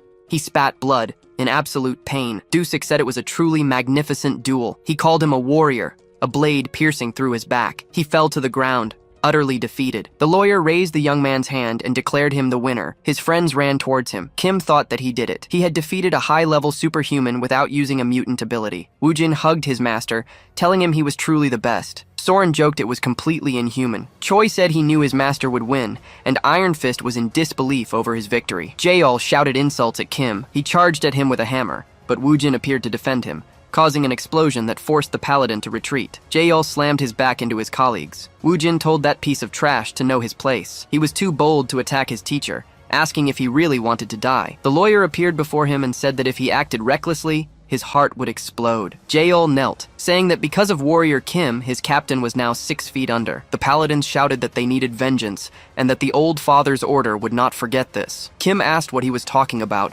being the one who took Dusik's life. Jaeol confirmed it, saying he saw it with his own eyes. The warrior told him to stop spouting nonsense, because the one who defeated Dusik was none other than himself. Even as an enemy, Dusik was an excellent example of a warrior. He didn't want a life to be lost in an open duel because of his enemy's poor assassination plot, born purely from an inferiority complex. And in memory of Dusik's honor, he accepted the duel and kept his promise. Jaehyul filled with rage, calling out for his captain. The paladins advised their lord that they should leave. Kim thought that even if the old father's order wouldn't give up on revenge, it was still a fair outcome. At the Seonsu agency, during the day, Choi remarked that he was right. He had officially hired the superhuman warrior Kim, who had defeated the captain of the old father's order. He understood his client had requests. He apologized, saying he would call him back soon. Kim said he was worried Jo Chul wouldn't be able to get the armor, but he did it just as requested, with the giant and extreme skills. Choi praised him. He asked why he didn't take a look, as it was a gift from him. Kim opened the box and was impressed. He wondered what the new outfit was like, and Choi explained it was a luxurious training suit with automatic cleaning and mana regeneration. The warrior recognized the director's taste and thanked him, while his boss began to flatter him, and he asked if he could make a request to the superhuman. He thanked the young man because his business was now booming thanks to their short work history. People had been doubting their relationship. Kim said they had good reason to. He asked if the director had any decent work for him, and Choi agreed, saying he had prepared something perfect. The Sun Magic Tower wanted to study his black flame for research purposes. Kim thought about it. The Sun Magic Tower was one of the 4 great magic towers of Seoul, and if he remembered correctly, it was where you acquired fire-related magics. Choi said they would gift the young man a membership, and Kim said he would accept. He thought that the character in the Sun Magic Tower was exactly where he knew the rewards would come from. He went to the designated location. Kim thought it was a place where science and magic mixed, creating an incredible scene. A scientist asked if he was the superhuman warrior Kim. He introduced himself as Park Hyungju, a researcher, and wanted to know if he was there for the study. Kim confirmed, thinking he looked older but was still quite young. Hyungju said he wouldn't waste his time, and that they should go this way. They went to a basic measurement test first. Kim thought the machine looked familiar as the mage asked him to step inside. Hyungju told him to stand still inside. As the door closed, the ultra-precision measurement test. Kim realized this was the machine used to reveal everything about a character to the player, and it was about to reveal all his skill secrets. Kim started banging on the glass, asking what the hell this was and demanding they stop the machine because he wasn't ready. The doctor asked him to stay put, as it was a necessary process, and it was all in the contract. Meanwhile, Kim prepared to punch the glass. It shattered right in front of the doctor. Hyungju questioned what this was all about. Kim explained that the contract he signed only required him to show his black flame, which was why he cooperated. Someone appeared, asking who he thought he was to do this to a guest. Then he slapped Hyungju across the face. Yoon Myung-sok asked how that idiot dared to ruin his project again. Hyungju said it was a misunderstanding, but his boss rejected that, saying he wanted to sell all the information on the warrior who owned the black flame ability. He had a camera recording it. The researcher apologized, saying he was momentarily blinded by greed. Myung-sok told him to get out, that he was exiled from the team now. Kim wondered what was going on. Giving a slight cough, the scientist turned and apologized to Warrior Kim, introducing himself as the chief researcher. He looked to be in a bad mood. Kim said that might be, but it wasn't his fault, and he wanted to know what would happen to him. Myung-sok explained that the idiot had sold confidential information out of greed. If it weren't for Elder Joe, he would have been expelled long ago. Kim said he came to fulfill the director's request,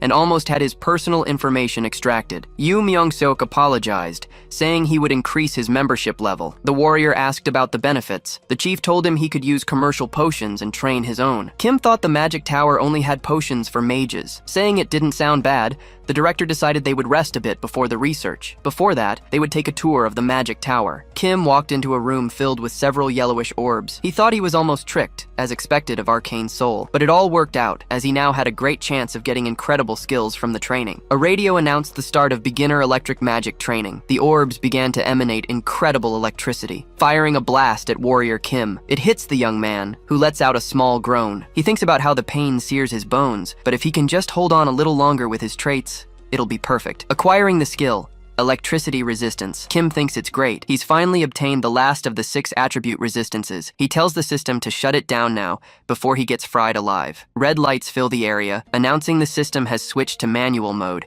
and the electricity's intensity has been adjusted. Kim yells that he's already finished the training and asks who's outside. He sees that Hyungju is controlling the system. Hyungju thinks the warrior messed with the wrong person. He cranks the electrical discharge up to maximum voltage. An immense blast shoots toward Kim. The warrior is in total disbelief. Meanwhile, Hyungju watches, hoping Warrior Kim dies. Electricity engulfs Kim's body, and Hyungju says that's what the kid gets for messing with him. However, the man notices something strange. Unbelievably, the young man was still standing while being electrocuted. Looking at his skills, Kim thinks there was a reason he went to the training room in his free time. His divine resistance skill, obtained by resisting the baptism. Also, his fire resistance, which he got while boiling himself in the mana bath. His shadow resistance, obtained after fighting the necromancer Karen, as well as his cold resistance, gained in the fierce blizzard summoned by ghosts, and his earth resistance, obtained while trying to escape a human hunter's magic trap, and finally, his electricity resistance, which he just got from this training. With all these skills combined, a shocking amount of pain surges through Kim. His heart beats faster than normal until it all finally ends,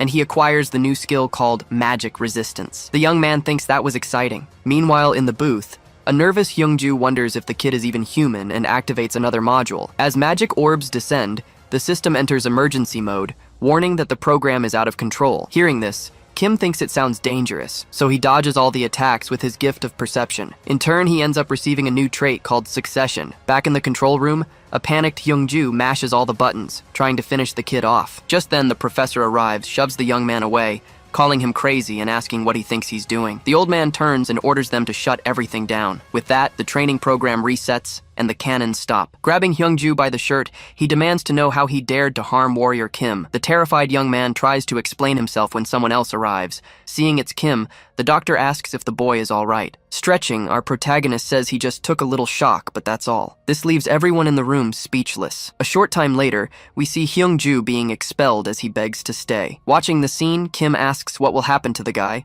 and the doctor explains that he'll be marked and become unable to learn magic. Kim comments that in that case, the man's life as a mage is over, and the old man says it's the standard punishment for what happened. Apologizing for the incident, the man surprises Kim with a gift. When he sees what it is, the young man is thrilled to find a miracle potion that can fully restore his health. Hiding his enthusiasm, he says thanks and mentions it's like a second life. The man gets nervous, and Kim, noticing this, thinks he can get something more out of him. Closing the box, the boy comments that this seems to be enough, and the doctor asks if there is anything more he could do for him. Then Kim reveals that for a while now, he's wanted to experience the 4 spells of the 4 magic towers. This shocks the old man, who asks if he means the solar flare. Kim confirms, but the doctor says it's impossible, since not even a level 3 superhuman could withstand it. However, the boy insists he can take it for 15 seconds, and the old man tries to explain that not even a level 5 could manage that feat. The young man, in turn, says that he's different as he raises his finger, imbued with a dark energy. Noticing they are black flames, the doctor comments it's an interesting approach, but says it's still dangerous. As he dispels the flames, the young man declares,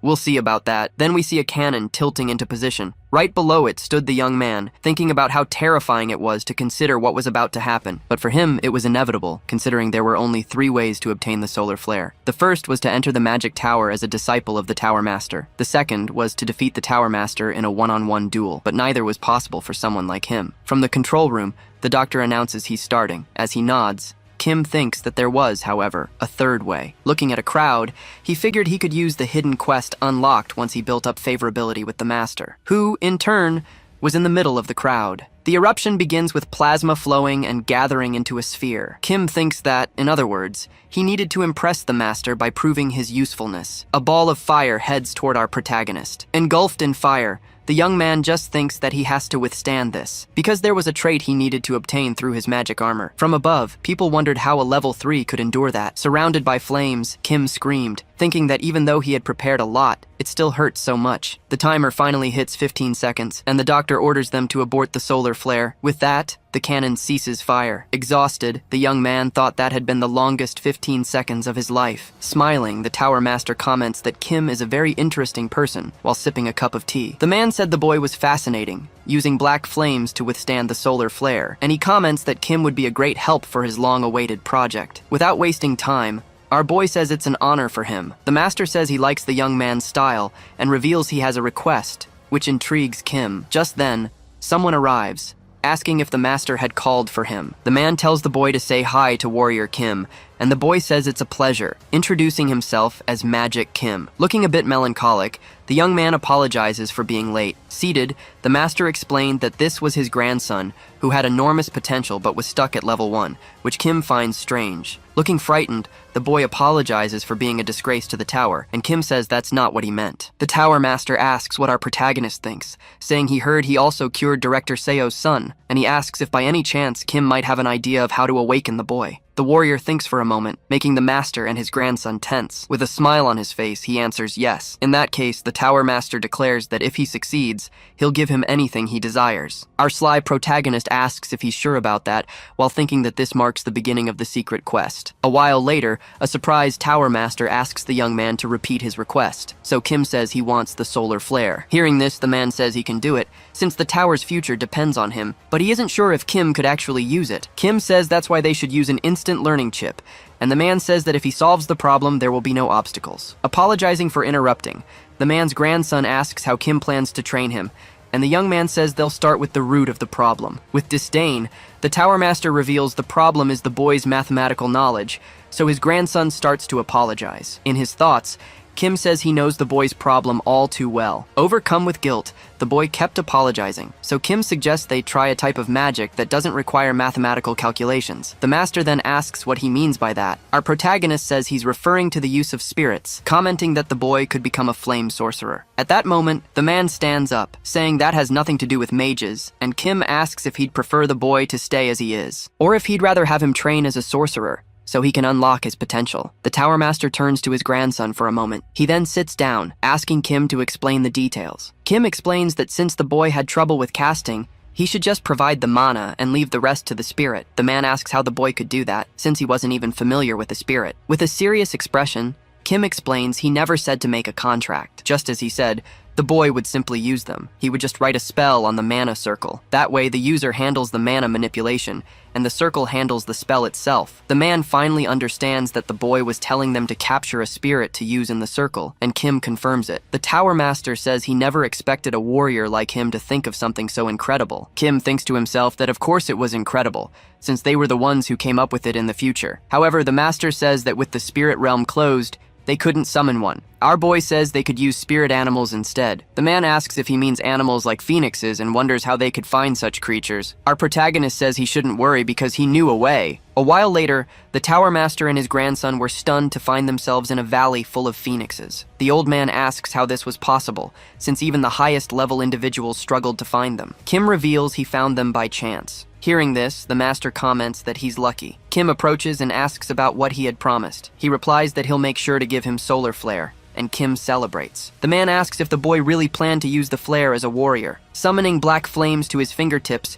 he replies that he planned to enhance it and create its polarization. Hearing this, the master bursts out laughing. He says it's not easy, and that even they had been trying for a long time. The young man comments that his method might be better, so the man proposes they compare for 2 years to decide which is superior. Kim gets excited and asks what's at stake. The master says he'll grant any wish. However, he says that if he wins, the boy must join his tower's security team. Our protagonist says he likes the sound of that, thinking it's a great opportunity to benefit from the magic tower. After finishing their conversation, they decide it's time to test it out and head towards the mountain. Sometime later, Kim was waiting in a white room. Just then, the doctor arrives, praising the boy for paving the way for sorcery in the tower. Kim agrees, but points out that everything depends on the operation's success. The man changes the subject and mentions the expelled mage. The boy asks if he's talking about the loser from before. The doctor then reveals that the mage stole money from the group, surprising the boy. At this point, we are shown the Kumo group, a large conglomerate known for its highly aggressive business expansion. After this, the old man reveals that, strangely,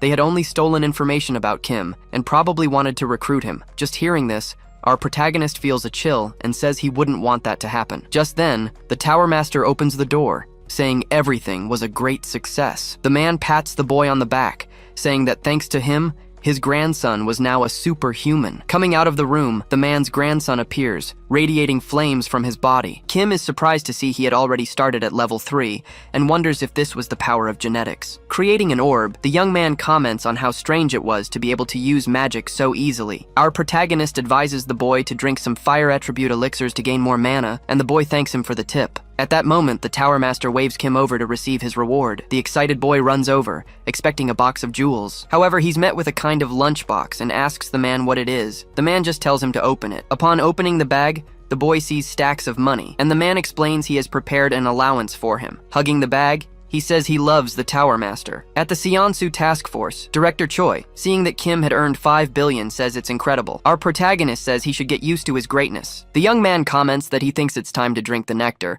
and the man asks if it isn't too soon. So Kim asks if he couldn't refine the nectar. After thinking for a moment, the man opens a cabinet full of utensils, saying the boy could count on him. Showing Kim the tablet, the man says he'll need ingredients, and the boy comments that he's confused about which ones to choose. Looking at the ingredients, he notices he already has most of them. Kim chooses the heart to obtain the audacity trait, leaving Director Choi intrigued by his bold choice. Choi questions the choice of the horned tiger, explaining that the species is endangered and the ingredient is extremely hard to get. The boy is surprised to discover this fact about his chosen item. A while later, we see a car in the middle of a forest. Inside is Kim, who hums to himself, thinking that if that's the case, he'll have to get the item himself, but there was a problem. Faced with a vast area, he didn't know how to find the rare horned tiger in such an expanse. Seeing no other way, he opens a mysterious can to attract the monster, indicating he'll use bait to make his search in the vast area easier. The young man sniffs the ingredient with all his might, and falls to the ground coughing as he receives the dog's nose trait. He lamented the smell of the bait,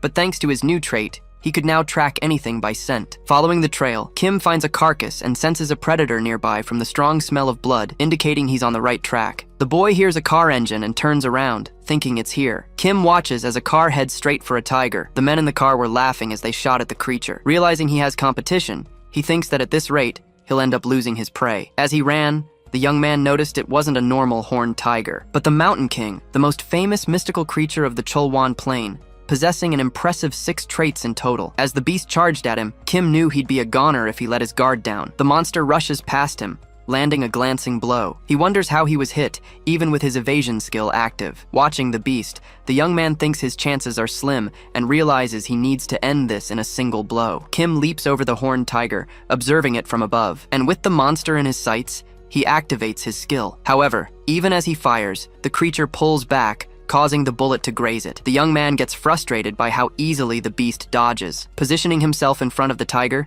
he says it's not over yet, because as a warrior, he was very confident in his shooting skills. Just then, the tiger is covered in Kim's black flames, but it seems to have no effect. Kim gets frustrated upon realizing this. The furious beast charges towards him. In turn, the young man dodged with ease. The warrior wonders how the creature keeps fighting even after being hit by his flames. In that case, he decides to engage in close quarters combat. The beast charges at the young man again. He then realizes that the Mountain King's strongest ability is its charge, as it uses its weight to its advantage, and that, compared to its reputation, the strategy to overcome it was ridiculously simple. After all, he just needed to use that force against the tiger. The monster looks at the young man, who in turn asks if it's surprised and says the monster already knew he wouldn't dodge that attack. In the next moment, we only see Kim making a vertical slash on the creature, making strawberry juice gush out. In the city, an excited crowd was observing the creature's body. With them was our protagonist, boasting about having killed the Mountain King. While looking out his window, Kim thinks to himself that he had taken care of everything because he was worried, but ended up gaining a trait in the process. Since he only needed the heart, he asks if anyone is interested in the creature's body. At that moment, several people start making bids in the 2 billion range. However, a woman in the crowd raises her hand, making a bid of 5 billion. As she made the payment, people left the area. Frustrated, the girl asks if he hunted the king alone,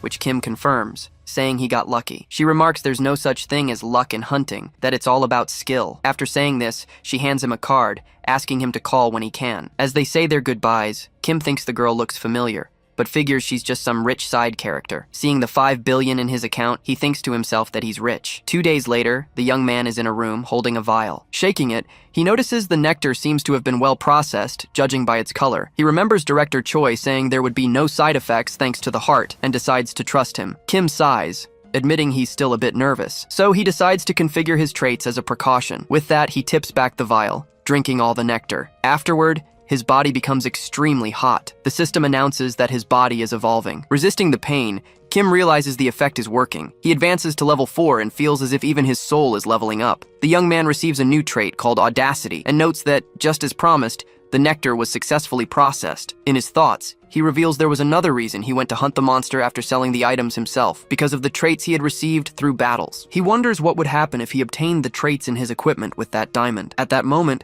he's notified that he has received the resistant and giant skills. Looking at his skill window, he thinks the prep work is done, and it's time to take the final step. Activating his giant skill, his muscles begin to grow. The system warns of damage to his muscle fibers, and his bone structure starts to adjust. The traits are resonating. They all merge, forming a single trait called Giant Strength. Transformed into a giant, he thinks that this is the trait of a max-level warrior. Looking at himself in the mirror, he remarks that he's the size of a mutant. Deciding to test his strength, he throws a punch into the air. The shockwave from the punch shatters the mirror. The young man is surprised by such power. However, he notices there are also side effects. He realizes that to use this trait, he'll need the diamond body, or the trait called invincibility. Kim thinks he could learn them through his equipment, just as he did before. But there's a problem, considering he has spent all his diamonds. Leaving the place happy, he skips along, thinking he knows exactly where to get them. But when he arrives, he discovers there are no more diamonds in stock, which leaves him frustrated. The seller mentioned they would only restock next month, which is too late for our protagonist. Whispering, the man asks if Kim would like to go with him to mine some diamonds. He says the route can't be leaked, however, and asks if the young man is interested. Our protagonist readily agrees. In the heavy city traffic, the seller asks if the boy is aware that he needs to take risks to get the diamonds, which Kim confirms. The man then says he should take a look first, and if he doesn't want to, he can back out. This leaves Kim confused about all the warnings. Our protagonist notices they are arriving in Buchan. With that, he thinks he has an idea of where they're going. The place where superhumans fought for their lives. In an arena, the crowd roared. Two men faced each other in the center of the ring. The place was called the Colosseum. Upon arriving, Kim comments that the place is huge. The old man then asks if he already knew about the Colosseum, and Kim reveals he's heard rumors. Suspicious, our protagonist asks if he is affiliated with this place, which the old man confirms with a laugh. At this moment, we discover that the man is actually Kim Chunbok, one of the founders of the Shinwan market. However, Chunbok makes it clear he didn't bring him there to participate, and Kim questions if he hadn't brought him there as part of the plan. The man confirms, saying that since nothing is easy in this world, this is the fastest way for him to get his coveted diamond. The rule was simple. The winner takes the loser's diamond, who in turn must break their own circle to create a new one. Kim thinks this is basically like completely resetting your experience points. The young man replies that it sounds very dangerous, and the merchant comments that if he doesn't want to, they can just go back. The protagonist refuses the offer to leave and excitedly asks where he can sign up, seeing this as the perfect chance to get some diamonds.